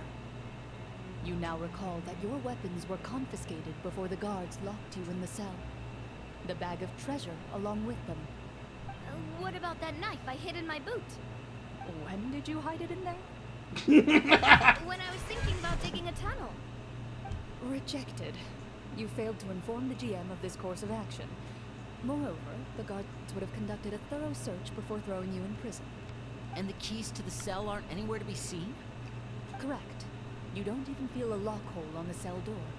Oh, well, there goes all our plans. Yay. Huh? Why are you the one saying indeed? Because that statement holds true for me as well. This is where the script ends. What? But that's a terrible ending! Generally speaking, this should be the point where the scriptwriter gives the players some kind of hint, or gives the GM some kind of code for how to move forward.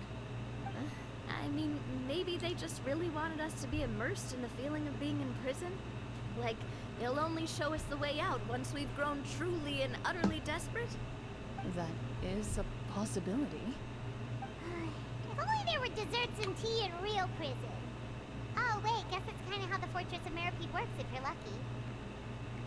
I'm going to laugh if while we're doing this, the cage in this little prison we're in just closes and locks us in. Oh, before I forget, Navia, the short sword you had with you earlier. I took a closer look, and the craftsmanship doesn't appear to resemble anything from this era. If I remember correctly, that style was last in vogue several hundred years ago. You know, maybe that is a short sword. But it really does, when they say short, they mean short. It looks a little bit longer than a dagger, but still not quite big enough to be a sword. I'm trying to compare the size of the hilt to its blade. Actually, I own a short sword. One sec.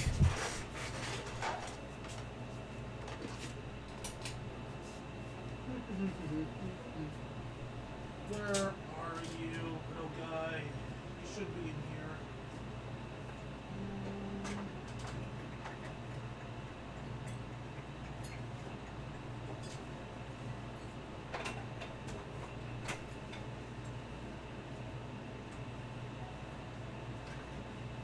Come on, I know you're short, but I know so you know you're among all these blades. Come to daddy, please.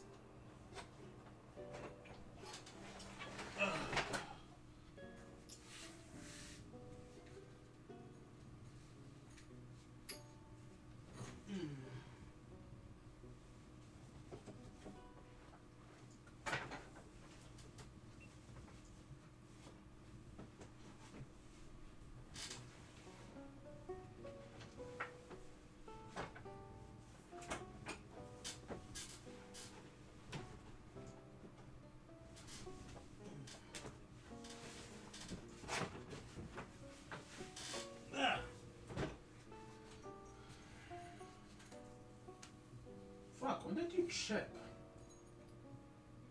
That's annoying.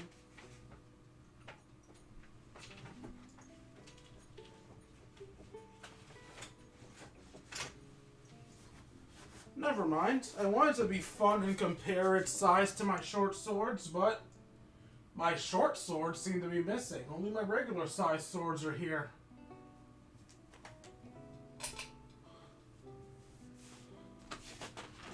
Also, it seems one of my hilts has chipped.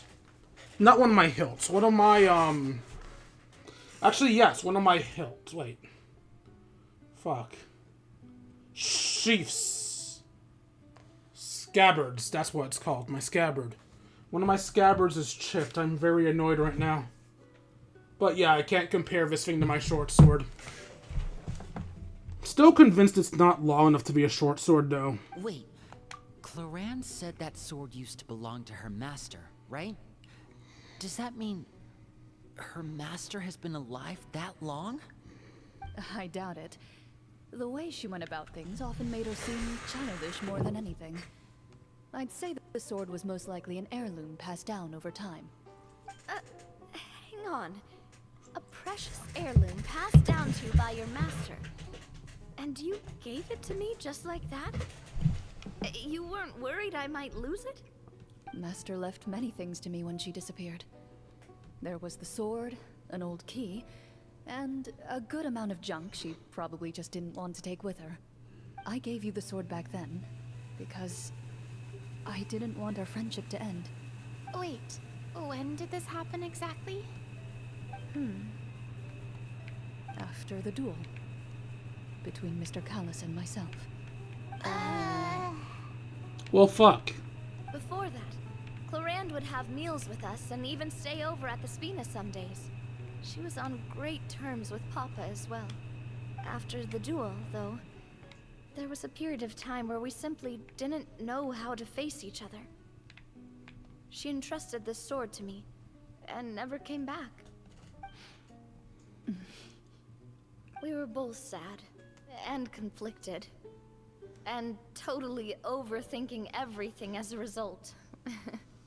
Whenever I looked at this sword, I couldn't help but wonder if Miss Petronia had never introduced us to each other at that picnic. Maybe part of the sadness I was feeling could have been avoided. Back then, it felt like I hadn't just lost a father, but a close friend as well. No one can change the past. The most important thing is that you two found your way back to each other and can enjoy things like this together. Yep, you're right. I'm sorry, you two. I didn't mean to bring up any sad memories. Think nothing of it. No one here is at fault.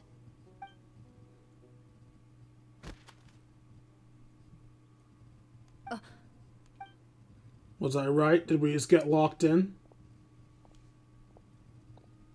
Oh no, we got a letter.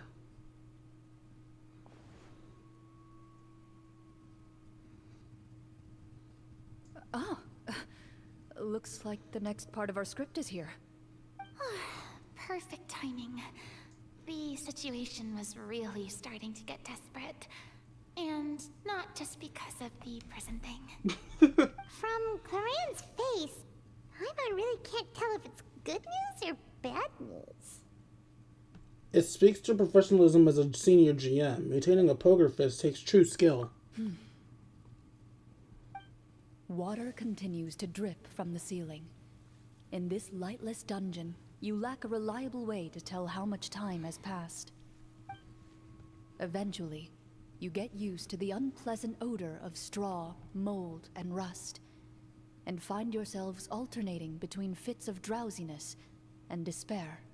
Suddenly, you hear footsteps outside the door. Heads up, everyone.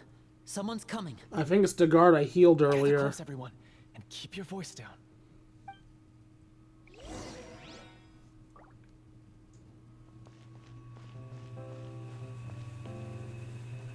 Wait, why is Clorinde there? I work as a guard in these dungeons, but my true identity is the same as your own. I'm also a Marashose hunter. Shut up, Paimon! Shh. I've already sent away the other guards, but if we make too much noise... I understand, but how can we be sure we can trust you? The king has issued a formal decree. In light of the irrefutable proof of your crime, you're to be executed before tomorrow's sunrise. If you want to escape, it has to be now. Executed? We barely did anything! Monsters appearing at the same location as the treasure. Could this entire thing have been a trap? There will be time for speculation once we're out of here. As for my identity, I have no way to prove that to you just yet. Infiltrating the capital was difficult, and finding a chance to speak with you has taken a lot out of me. I could go on, but I think we can all agree that now is not the time for details. Well, it doesn't look like we have any other choice. Have you seen our weapons anywhere, sir? Don't worry, I brought them with me. They're just behind the door. Still, these weapons alone won't be enough to defeat the true enemy behind the scenes. His faction is too powerful. The guards are all under his control, and he's even stationed a number of golems in various rooms throughout the palace. To defeat him, you must find a secret vault. It is said that within that vault, the Marashose hunters of the past left behind a treasure with the power to defeat the sorcerer.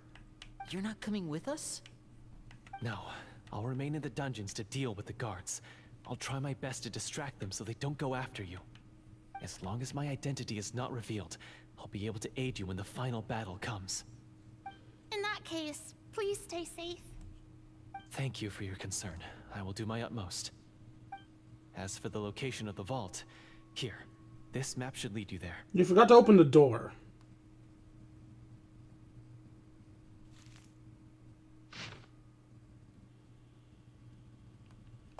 Got it. All right, once I open the door, remember to stick close and refrain from making any noise.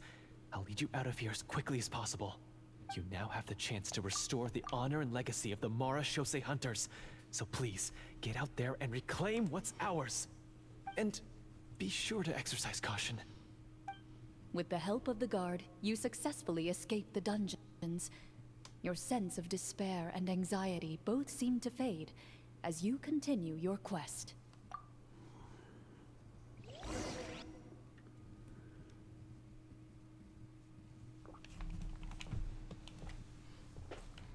Wait, we didn't get to use our skills at all while we were in prison.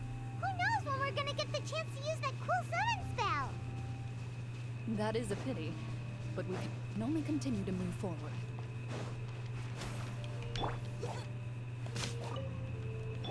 By royal decree. Oh fuck, I forgot. I don't have Farina on my team anymore.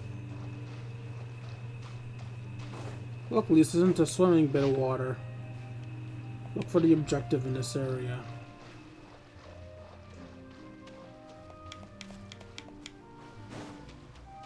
How about we explore the area ahead of us later?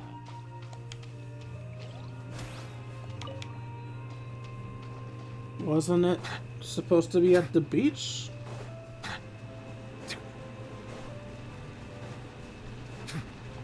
Settle down.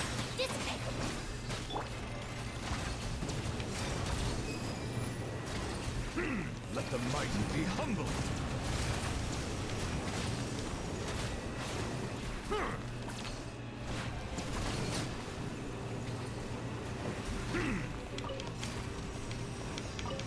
Bow your head.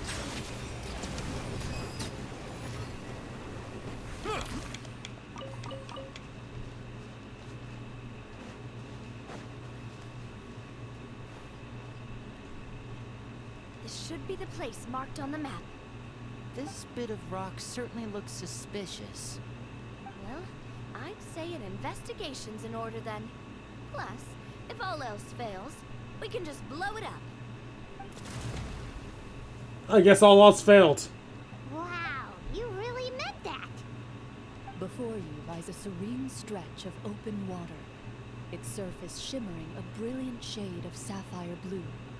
Well, guess this means it's time for a swim.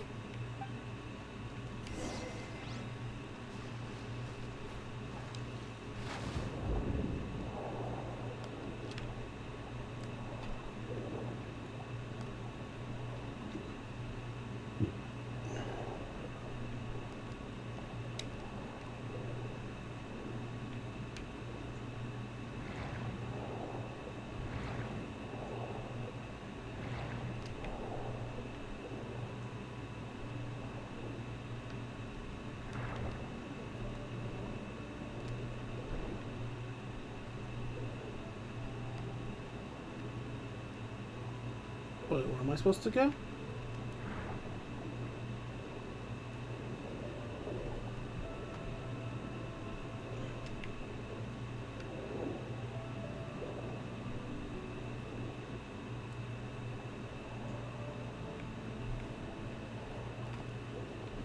Higher. Lower.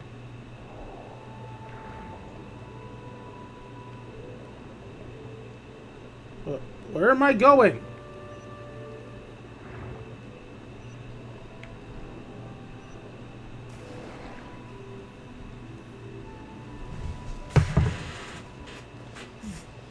Sorry if that seemed dumb, but I'm visually impaired, so, you know. Oh, what's the matter? It's nothing. As you step into the cave, you find yourself in an eerily quiet space.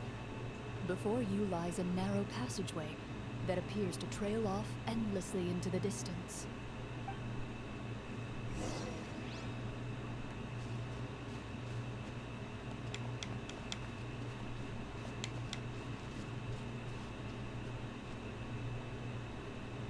Wow, this must be where the treasure is hidden. But this door is blocking our way in. Huh. It almost looks like it's been here for quite some time. And I've got to hand it to the tabletop troupe. They really went all out with the props. Huh. What have we got down here? A kind of mechanism connected to the door? Ah, it looks like we might have to arrange it into a certain pattern. Pattern on a stone door. That's something Master mentioned before. Something wrong, Clorinde? After a long, difficult journey, you finally arrive at the location indicated by your map. It appears to be an ancient site of some sort, where treasure likely awaits. Your surroundings are exceedingly quiet and serene, as if the secret that slumbers here has never once been disturbed. If you listen closely, you can almost convince yourself you can hear the sound of its calm, gentle breathing. That description makes Paimon feel kinda bad for disturbing this place. We're doing this for the sake of the people, to free them from the evil sorcerer. I say it's time for this treasure to once again see the light of day. Linny's right. We need to keep going. The future of the kingdom depends on it. The next part of the story requires us to solve the puzzle, right? Let's start exploring the area. Yes, that should be fine. Something feels off about all this. Guess I'll just have to improvise.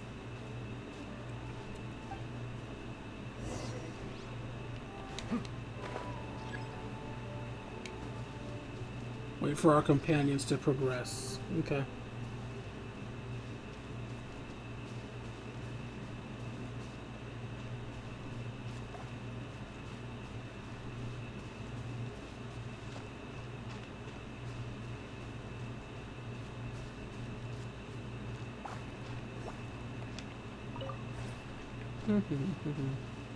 I found something.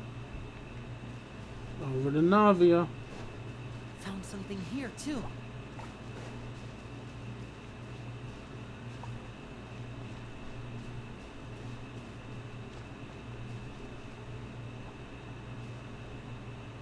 Same here.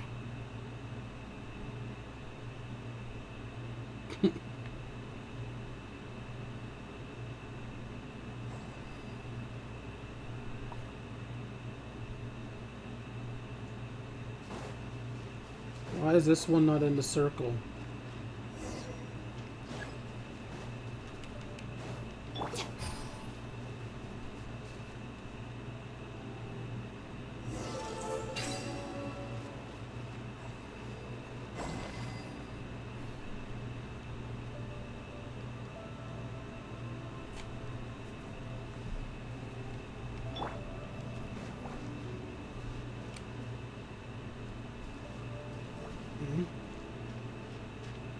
Wait, did we not already solve it? Okay, there we go. I was like, wait, what? It worked. Something just appeared. Some kind of mechanism, maybe? By solving the puzzles, you prove yourselves worthy of inheriting the secrets of the past. At the end of each puzzle, you're rewarded With? a key. Is that her master's key that she's had on her? Oh, it must be the key to the big door. This is one of the Marechaussee Hunter keys that are passed down from generation to generation. It looks just like the one Master passed down to me. It is said that 4 keys in total are required to form the final, complete key. And it seems like we just collected 3 of them. That must mean... Huh? What's wrong?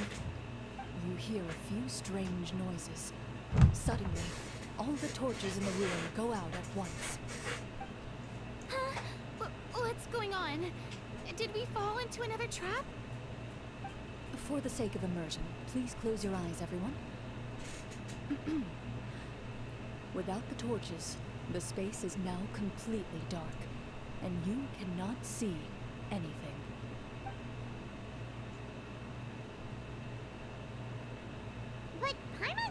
see a little bit over here. Oh, and for anyone who might be wondering, I just closed my eyes as well. Although, based on the long silence, I'm guessing the traveler has to say something. Let me peek long enough to see what I have to say. Paimon, don't break other people's immersion. Oh, right. Sorry. Suddenly, you hear the sound of footsteps pierce through the darkness. There's someone else here. Oh, this is so unsettling. I can't see anything. I've been discovered then. Wait, that voice, it's... You weren't discovered till you recognize talked! the voice as belonging to the guard who led you to this place. It appears he now covets the treasure for himself, and has come to stake his claim. Oh, so this is just part of the script. Then I can probably relax. Well, if we can't see anything, that means we can't fight to the fullest of our abilities. Should we retreat for now? Judging by the way he's holding his sword, he must be a real Marashose hunter. But this isn't part of the script. Retreat? That's not the hunter way. If it's dark for us, then it's dark for him. We choose to fight. Your choice is noted. Please keep your eyes closed until I tell you the torches have been relit. This battle will be in the dark. You got it. I am genuinely gonna try to do this with my eyes Let us closed. begin.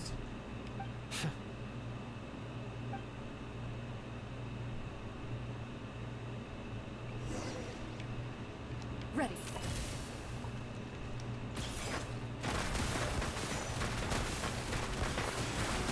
Hunt them down. I'm playing as Clorinde. I don't have to have my eyes closed. I'm not playing as the party, I'm playing as Clorinde. I'd like to try to hit him with my sword. Your strike is successful. Ha! You're facing a veteran Marashose hunter. You don't stand a chance. Is he still standing? Goodness, he sure has a lot of HP. Is it over? Can we open our eyes now? The enemy is strong and relentless, but the battle is nearing its end. The torches have not been relit. What about now? Final strike. Ha!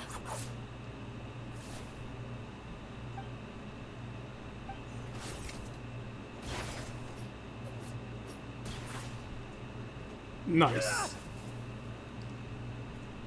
Well, did we get him?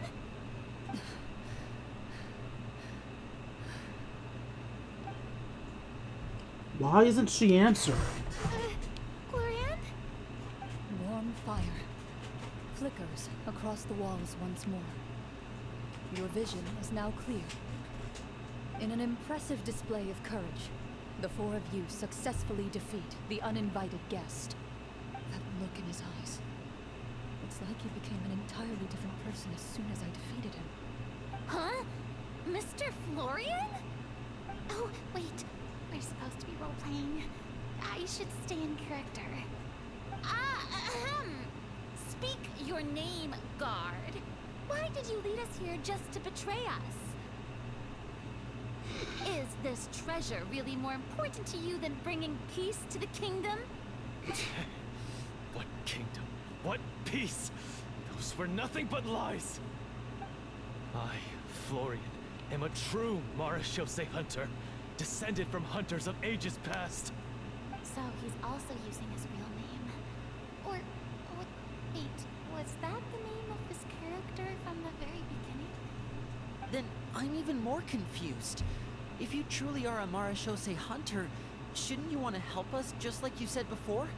Shouldn't we fight together for the sake of the people? They don't realize he's What talking out you of character. In this day and age, there's no glory to be had as a Marashose hunter. What's that supposed to mean? My skills were passed down to me by my father. We lived a life of obscurity in the remote wilderness. Still, he devoted everything he had to being a Marashose hunter. And what did he get in return? A life of poverty, pain, and a world that forgot all about him. When he died, not a single person came to mourn his passing. Marachose hunters were the ones who saved this city. We're heroes. We deserved more recognition and respect than this. Is he talking about how no one in the capital seems to remember the hunters and their legacy? I didn't expect the script to contain this level of social criticism. So that's why you want to take the treasure for yourself? You feel like you're owed fame and wealth? If you already knew where the treasure was located, why didn't you just come down here and take it? Because I still needed the final key. Only a true Marachose hunter is capable of passing through this final door. As someone who sought to hurt others for his own gain, Florian lost that right long ago. Okay, but what is this treasure anyway? We've got all the keys, right? So can we just go in and take a look? You're sure you want to go in? We've been talking about it for so long. Of course we want to see what's inside.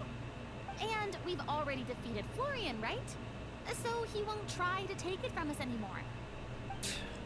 Pesky brats. Watch yourself. Then let's open the door together. All right. Your choice of action is confirmed. Clorinde takes out the keys from earlier and walks up to the heavy door. Without anyone noticing, she takes out her own key and joins it with the others to form the final required shape. Before you, the door to the treasure, sealed and undisturbed for more than 100 years, finally swings open. You hear the shrill wail of the door hinge as it rotates for the first time after years of disuse. Almost like a sleeping giant letting out an extended yawn. You get the impression that the secrets buried behind this door might be just as heavy as the sound you just heard. It's okay. Come on, let's go in. Paimon wants to see what's inside. I wanted to be excited, but Paimon checked me out of the shots. Yay, I'm back in the shots. Ugh, uncovering hidden treasure is the most exciting part of adventuring. What do we have here? Uh-huh. A stone tablet? And some shabby weapons? Wait, someone's there. What the fuck? You call this a treasure vault? Looks more like an abandoned warehouse. How'd no one else notice the person? The troop ran out of budget at the end? They provided a super immersive experience at the beginning only to drop the ball. Also, I need to avoid yelling because that hurts. They could have at least filled this place with cardboard Mora or something. Wait, The fuck I is get it this? now. Paimon, this is the real Marachose hunter treasure. What's this bump in my mouth? This is it? The Marachose hunter treasure is just a stone slab and some broken swords? I can't believe it. I refuse to believe it.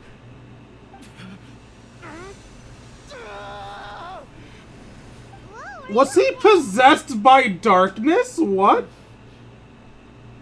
The Marachose hunter before you appears to suffer a serious mental breakdown.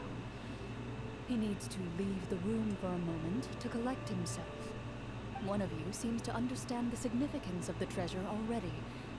If the rest of you wish to follow suit, you may remain here in the meantime and explore your surroundings.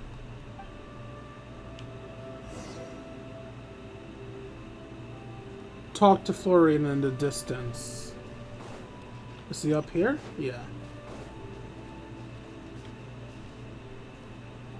I probably should try to get extra dialogue. So, how are you doing? Feeling any better? What just happened? Do you remember how you got here? Or what happened to your body just now? I remember now. I brought you here because I wanted to... The explosives in the cave! You mean these? Huh? How did you... I could tell something was off the moment I stepped into this cave, so I kept an eye out. I've already dismantled the whole thing. So the strongest champion duelist in all of Fontaine saved the day once again. Guess I shouldn't be surprised. It would seem your skills as a Marachose hunter are as sharp as ever. I deserve some answers, don't you think? Tell me why you wanted to lure me here. Everything you said earlier sounded like the truth. Luckily, your monologue was dramatic enough to convince my friends you were just role-playing. I don't know. I just always felt like there was something in my heart that didn't belong to me. Something agitated and angry. Who knows? Maybe it was my own anger all along. I could never really tell. The feelings about my father and the other Marechaussee hunters are real. It just wasn't fair. I was angry, bitter that no one remembered them or praised their accomplishments. I don't know when it started, but at some point, my anger came to completely consume me. At that point, I remembered the legend my father used to tell me. The one about the treasure. But if the treasure was all you cared about, why plant all those explosives? Wouldn't they just destroy the treasure and bury you along with it? I can't remember. My head is a mess. It felt like there was this voice telling me to eliminate the hunters, but now it's gone. From your description, I suspect you were dealing with a Devorator. Devorator? Oh, your master, your father, I mean, never talked about it? It was a kind of monster that was active several centuries ago. No, I've heard of it. I'm just not sure why you suddenly... Wait, it can't be. The seal! The seal? My family has served as Marechaussee hunters for many generations. But the title and swordsmanship weren't the only things passed down over our line. There was a seal as well. My father instructed me to always watch over that seal and maintain it regularly. He said it had been passed down over a truly ancient age, and protecting it was our clan's most important duty. But I neglected that duty after he died. I finally decided to come down and check on it one day, and that's where my memories become fuzzy. The Devorator would be a formidable adversary for any mortal being, even ones as capable as the Hunters. If you lacked the power to completely destroy it, you could easily fall prey to its influence and corruption. In light of this, some Marechaussee hunters chose to seal the Devorator away, in the hopes that a permanent solution would come with the passage of time. I heard it has the power to amplify the obsession and desires in people's hearts, to the point where they overtake you entirely. It would seem I'm not just lacking in skill with a blade, but in mental fortitude as well. And yet, you were able to retrieve 3 of the 4 keys. If I remember correctly, each was entrusted to a respected and capable hunter. How did you manage it? Murder. One of them belonged to my father. The second I stole from a different hunter. And the third was one that I snatched while the person was on the way home from the tavern. I nearly died in that alley. I know just how strong you are. It's as clear as day to everyone in Fontaine. I've served you from dusk to dawn, but could never find any opportunity to sneak up on you. I never even saw you drink a single glass of liquor. The only way I could think to obtain that last key was to lure you here using your hobby, and then... Oh, I get it now. That monster, it wanted to bury you here alongside the treasure. I won't comment on anything else, but the script was good. Well, I did pour my heart and soul into it. The stories my father used to tell me about the glory of the heroic Marechaussee hunters and how they came to be forgotten. It's more than just a story. Huh? You're proud to be a hunter. You're still holding onto that part of yourself, no matter how small.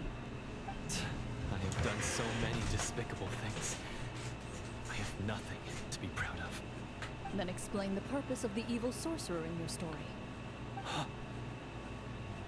Isn't he the true antagonist? The one who sought nothing but his own gain, and used the people as pawns to attain it? In your heart of hearts, he was the one you truly wanted to defeat. But I've already tainted my sword. I no longer have any right to... Wake up, Florian. Remember how you introduced yourself earlier. Do you really think the hunters acted out of a desire for honor and glory? Or to be loved and acknowledged by the people? What did your father teach you about our order? You do not wield your sword for yourself, but to protect those you serve. There's nothing special about a blade. It's the intentions of the wielder that matter above all else. Do you still not understand? Even after seeing the treasure for yourself? The contents of that room, they represent the true legacy the hunters left behind. You're right. I am a Marashose hunter. It's time for me to redeem, no, to finally serve the people I vowed to protect all along.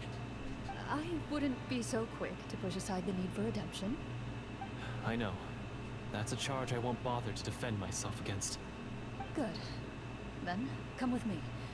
And help me see the script through to the end. Huh? See the script through to the end? But there's no more script left. Never finished it, huh?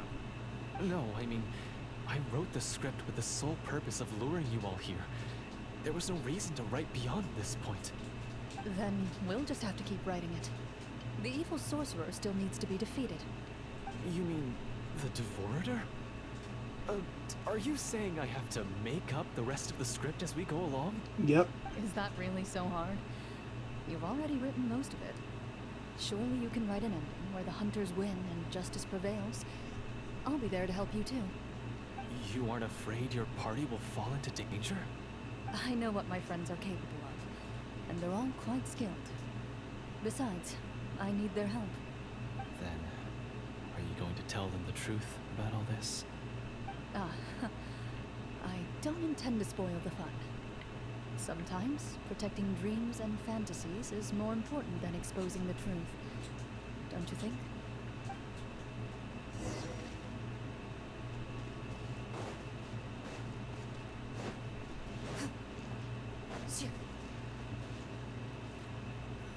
Oh, there are butterflies in here. Crystal flies, I mean. Hope you morons collect some of these. That took a while.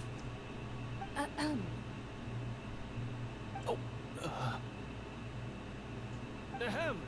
My fellow Marashose hunters, please forgive me, for I have sinned. Tone it down. Tone it up! After crossing swords with you and witnessing your courage in battle, I've rediscovered my true self and regained my pride as a Marashose hunter. Oh, do I smell a redemption arc? I confess, I was brainwashed by the evil sorcerer. He asked me to lure you here so he could bury you in this cave. That little... Wait, you're saying all of that wasn't you, but the evil sorcerer? That's right. He's adept at manipulating the hearts and minds of the people. I fell under his influence because I did not possess a strong enough sense of will. Huh. And how are you going to prove that you're a changed man? We're not going to fall for the same trap twice. To be perfectly honest, I only came to my senses after seeing the treasure. It reminded me of my father's past teachings. The treasure was actually... The names of all the Marashose hunters from ages past and their weapons? Wait, you already know? Of course. Don't underestimate a veteran role player's exploration skills. Oh, wait, I mean, Marashose hunter Navia's exploration skills. We just finished reading through the content of the stone tablet. That tablet recorded the lives of some fascinating people. For example, this Marashose hunter called Est. Hey, Fire Emblem characters. I mean, the what? responsibilities of the Golden Hunter and passed judgment on many people. But in private, she had a very easygoing personality. Her favorite pastime was singing and dancing with her friends, and she was said to have a beautiful voice. So, she was just like you. Oh, you really think so? Well, when you put it that way, I suppose I also have a few things in common with this Walter. Working as an executioner, he supposedly used a countless number of tricks to confound his enemies in battle. Oh, if only I could have seen the feats of magic he pulled off back then. Their lives were all so exciting. You could write so many cool books about their accomplishments. How could they have all been forgotten? I don't know. Because they chose to be. To hunt monsters that only appear in the shadows, you must also operate in the dark.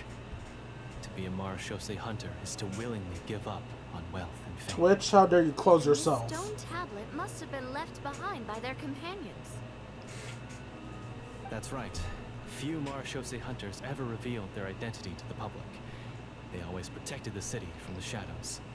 The only time they spoke of their accomplishments would be at night, when they gathered with their fellow hunters in front of the bonfire to share stories of the monsters slain by their hand. So, this tablet was created not so that the hunters would be remembered by the people, but so that they would be remembered by each other. No wonder this place was so well hidden. You regard the stone tablet in solemn silence. The names of your comrades etched onto its surface serve as a reminder that you are never truly alone. The tablet proves that, although a hunter walks a shrouded path, it is not a solitary one. There will always be those who walk beside you, a fact that remains as true today as in ages long past. Their legacies shall continue to be passed down from generation to generation, as everlasting as the Oh, that stone wasn't a to which body, that was a humans are wind glider? Father, you once told me that I should seek out the treasure if I ever became lost. So this is what you wanted me to find. I decided to trust you, Florian. Thank you, my friend. You are very kind. I implore you, everyone, please give me a chance to make up for all I've done. Allow me to fight alongside you and defeat the evil sorcerer that threatens the peace and prosperity of everyone in this kingdom. I love the replacement lines. Sorcerer's Devorator and Kingdom is basement. Well, I say we let you join. Sounds good to me too. Everyone makes mistakes. What matters is what you do to make up for them. I have no objections, but Mr. Florian, do you even know how to defeat the evil sorcerer? When he took over my mind, I gained some insight into his thoughts. Every time I thought of the treasure, he reacted with a strong sense of fear. Huh? He's afraid of the treasure? But there's nothing here except some broken weapons and the stone tablet. He's afraid of the Marashose hunters. What if the secret's hidden inside these weapons? Please don't break the weapons. GM, permission to investigate. Oh, it's her role. I don't know why I was getting ready to choose something. And she succeeded. Exactly succeeded, actually. At first glance, the weapons appear absolutely ordinary. But as you observe them, you notice a faint energy emanating from within. I can't help but wonder if they can actually fail their checks. Because in theory, Linny and Navi are playing on the genuine mode, right? So could she have failed that rule? Or was it just scripted to always be 8s? These blades have slain countless monsters. Though it's been a long time since they were used in battle, their edges remain sharp, as if they're simply waiting for the next worthy hunter to carry on their legacy. So basically, take these with us, right? I'll take this weapon, since it used to belong to Est. Maybe it'll find comfort in being held by someone who appreciates the arts. Ah, good idea. I'll take Mr. Walter's bow then. From one archer magician to another.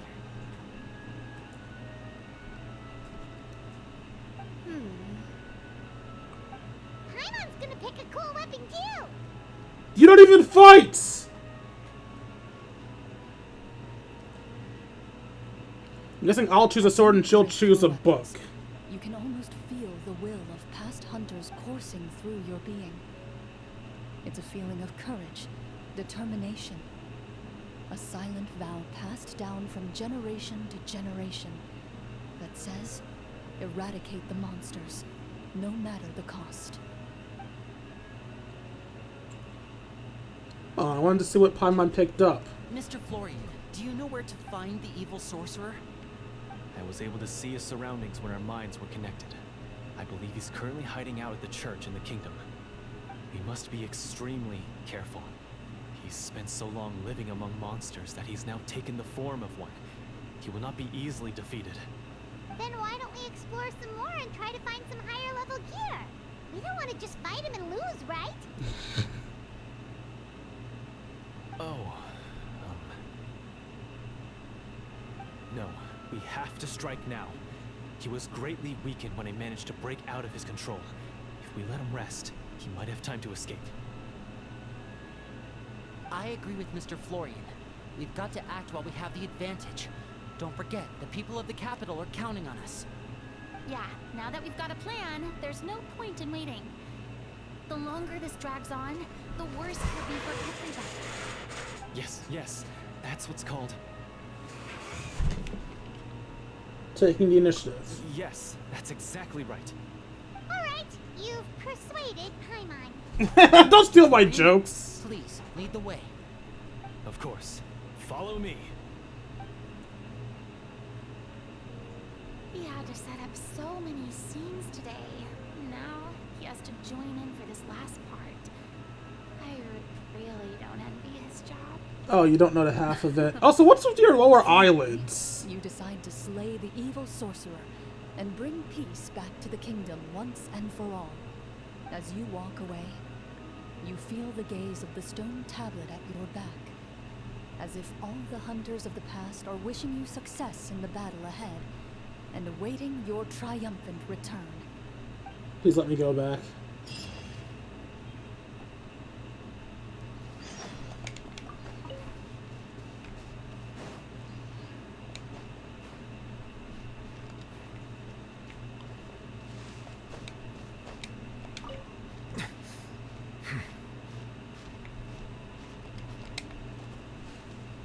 Could have sworn there was another one. It must have flown away.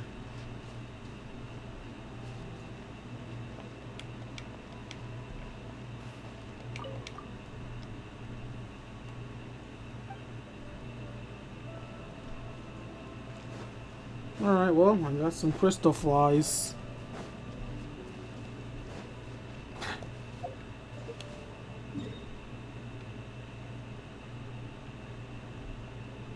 Where? Ah, here it is.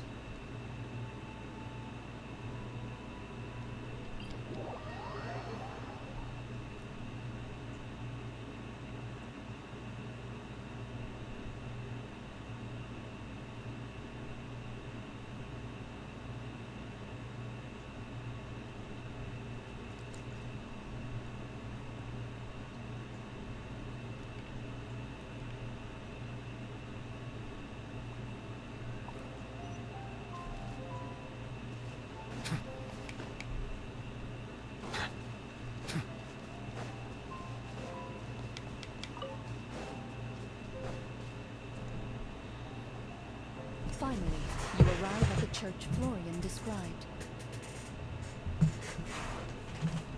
As you approach, an ominous aura surrounds you. You get the sense that your enemy is close at hand. How strange. This uneasy feeling seems so real. How did they manage that? Now, it is time for the final battle. Let's go.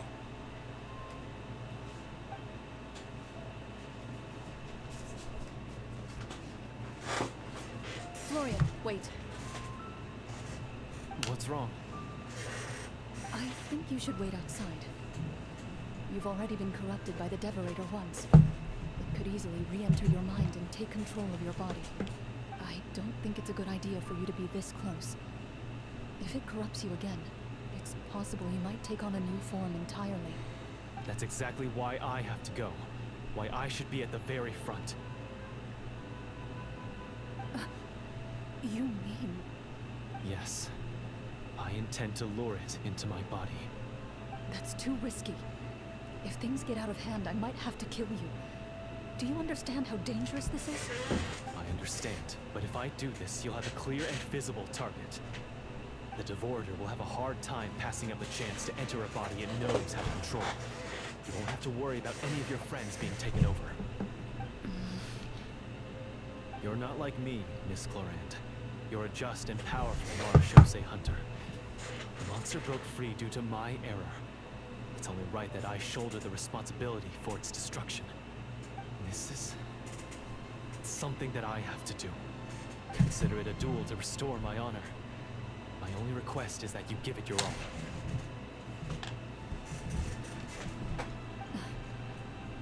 I understand. Then, as a champion duelist, I hereby accept your request for a duel, and extend to you my most sincere regards.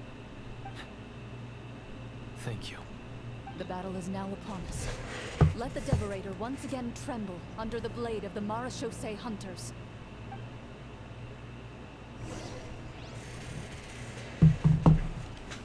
Flower. Flower. Trees. Oh, sorry, we were supposed to be doing things, weren't we? It's in this building?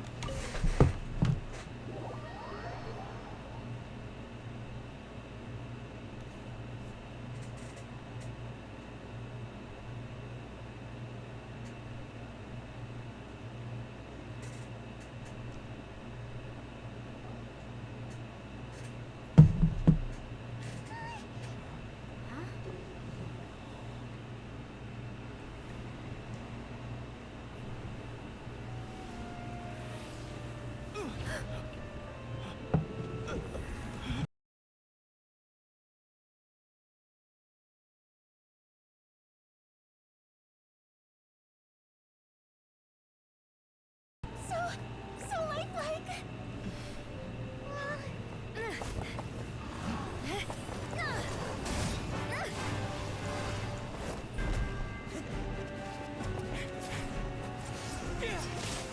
These fuckers are just trying to whip his ass!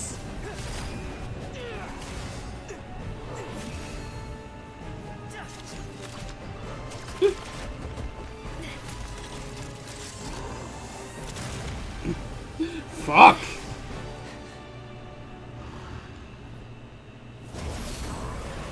Why is nothing working? This foe is not invincible.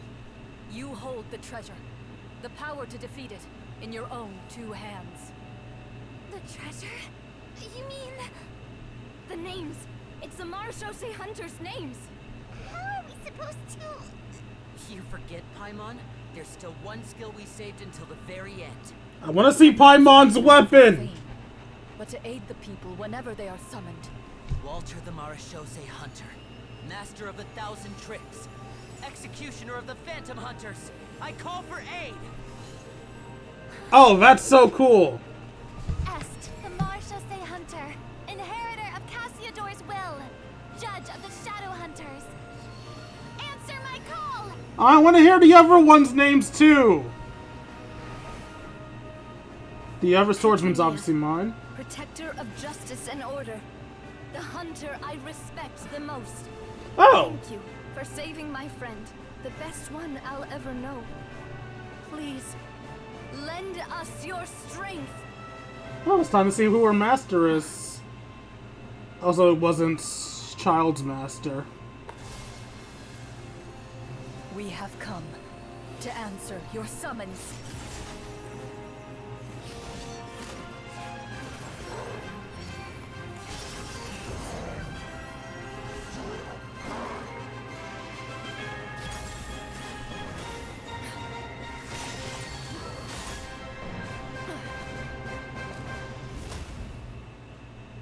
And so, the monsters were eradicated, and the sorcerer was defeated.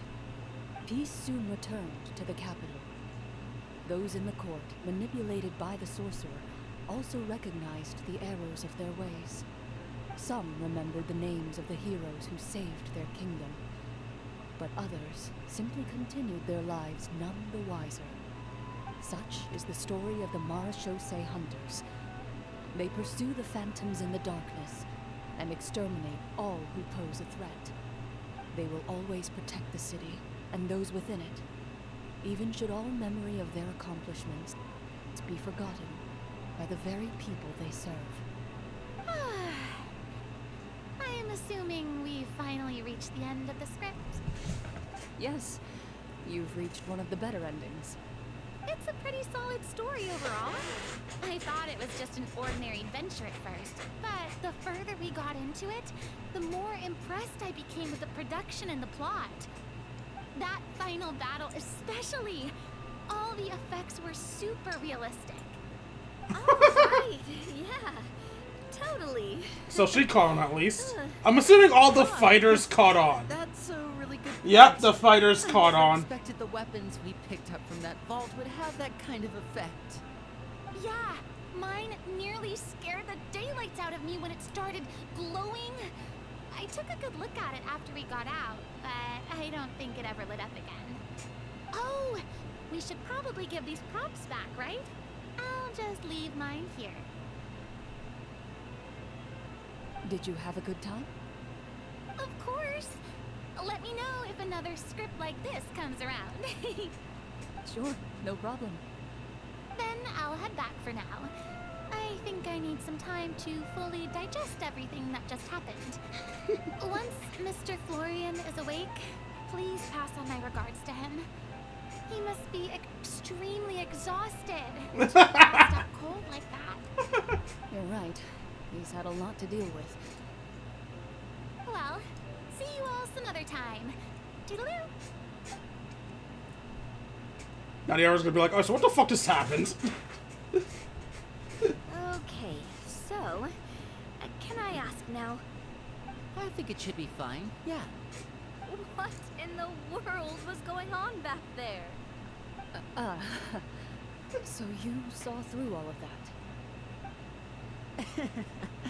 That time in the cave when you told us to close our eyes, it'd be weirder if we didn't notice anything. I was dying of curiosity the entire time. I mean, you did a pretty bang-up job of pretending nothing had gone wrong. Karina actually looked like she thought all of it was planned. Guess none of us wanted to be the one to break the illusion. What are you all talking about? Paimon's a non-fighter too, so she didn't notice either. I was just playing along too. Oh, wait. Don't tell me Paimon never... Oh, this is all my fault. It's not too late to cover your ears. Here, Paimon. I'll do it for you. A bit late for that, don't you think? You're saying everything that happened back there wasn't actually part of the script? I love how annoyed Aether is with her. Probably more accurate to say this was never a real scripted story to begin with. What? So loud. My head. Okay, how in the fuck are you alive? You got run through. Get up right now and explain yourself! Yo, you do not yell at someone when they're having a hangover, you little runt. No shaking, please. Oh, my head. Florian explains the truth to everybody. Did Paimon just hear that right? You guys made up that whole last part on the spot? It's not nice to lie to people, but Paimon's got to admit that was a really good story, Florian. Oh, and nice improvisation, Clorinde!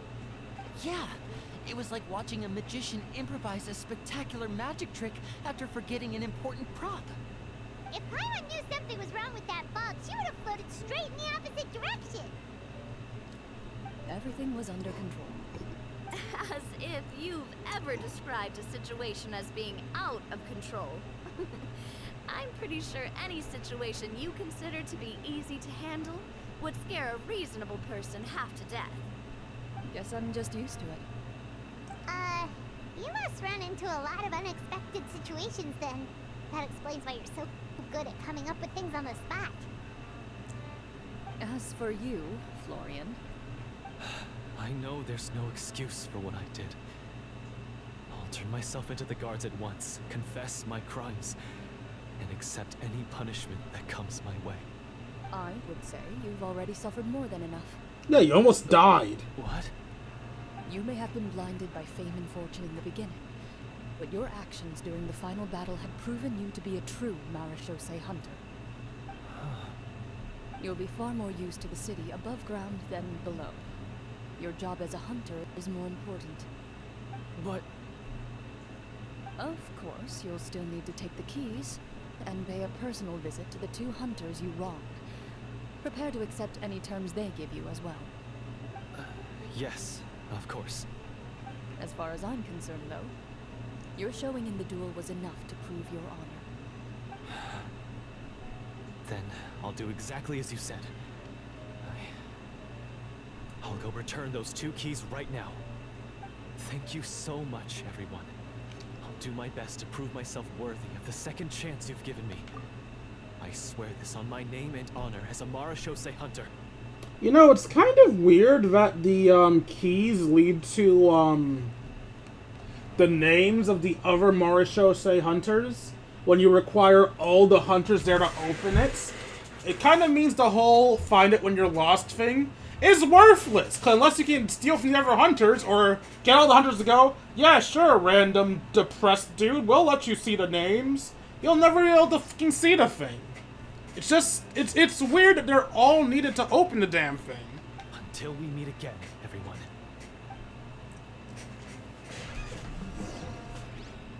You exit the basement shortly after Florian.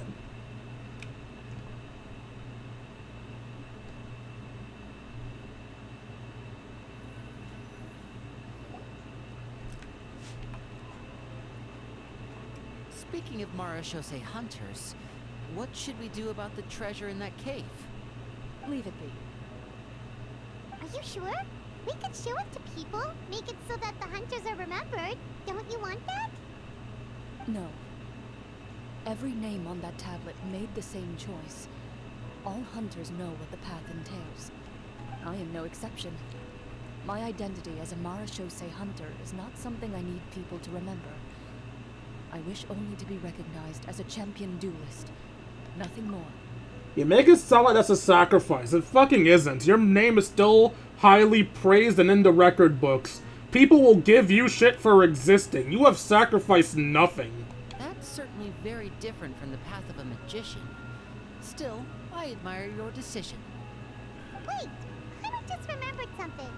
If there were no special effects involved, why did our weapons begin to glow during the battle? That's because the Marechaussee hunters of ages past would often imbue their weapons with special enchantments to suppress the monsters. Whenever a monster was nearby, their weapons would start to glow. Oh, so that's why they had an effect on that guy near the end. I really thought the summons were doing all the work. Well, I'm sure the summons were a part of it too. Oh? How so? This particular devorator probably hailed from the same era as the hunters we saw in the room. The names you recited all belonged to the bravest hunters. Countless monsters fell to their blades. That's likely why the devorator visibly reacted when you said them out loud. So the names held the power all along. Navia, everything you said during your summon. Huh? Oh, I meant what I said. I mean, it was true to my character, so yeah. I'm glad you heard it. Just don't make me repeat myself. It's embarrassing. I really appreciated those words. All right. Don't get all sentimental on me. Anyway, let's not talk about that anymore. I'm going to go on ahead. Don't fall too far behind now. She ran off! I should probably head back as well. This story was truly incredible. I might have to spend the whole night telling my siblings all about it. See you later. Mm-hmm. Goodbye.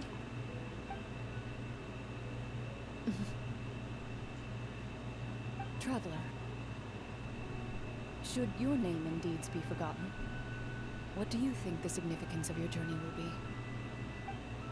The guy who solved everyone's problems, knocked up half of Teyvat, and fucked off. The significance would be the journey itself and the world we helped create. there's still value in the time I shared with everyone here, and the things we were able to accomplish, even if no one remembers them. A great answer. Also all the babies. I'll remember. What would your answer be, Clorinde? Me? The Marachose Hunter says nothing in response to that question. Perhaps her answer lies in her silence. An unspoken vow left to echo through the night. The path she walks needs no explanation.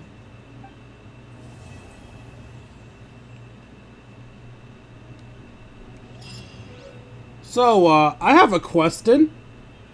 Wait, did I just get a fucking... What? Oh, that's a book. I thought I got a fucking, artifact. Anyway, I have a question.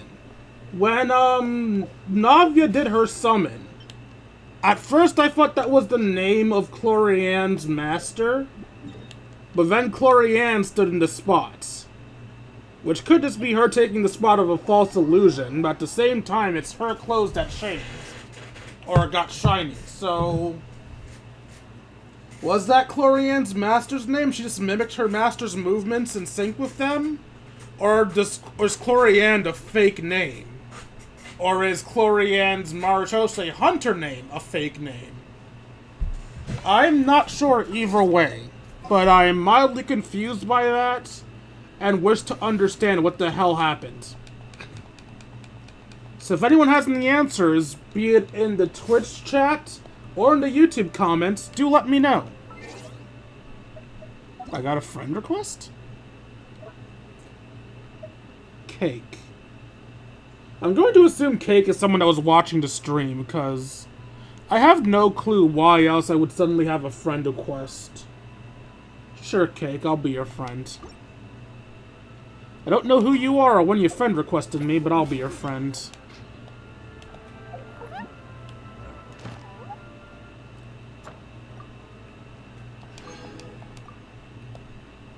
Well, y'all know how we always end streams.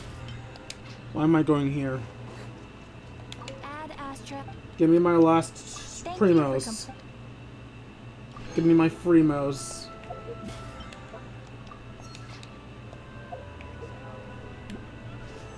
Alright, let's do some polls to end this off. First, we'll do our 2 acquainted fates.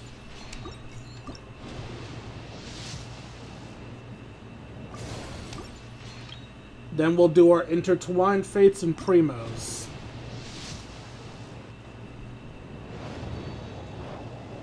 Alright, give me Sino's friend.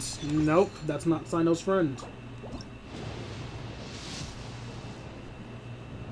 Originally, I had no intention on pulling on any of the upcoming banners because I don't like dealing with the bounds of health, bounds of wealth, whatever the hell they're called, but honestly, I kind of like Cloriande's gameplay. And I do need an Electro DPS, so I'm actually not against getting Cloriande. I doubt I will get her, but I'm not against getting her if I do.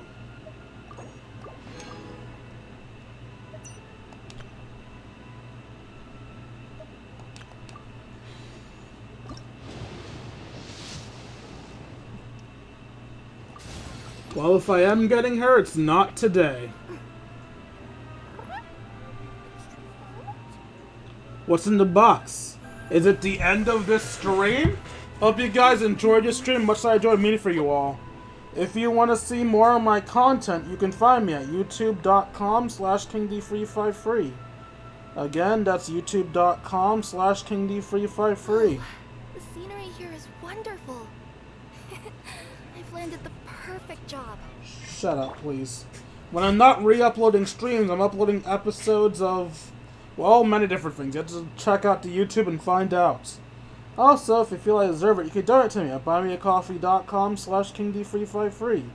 Again, that's buymeacoffee.com/KingD353.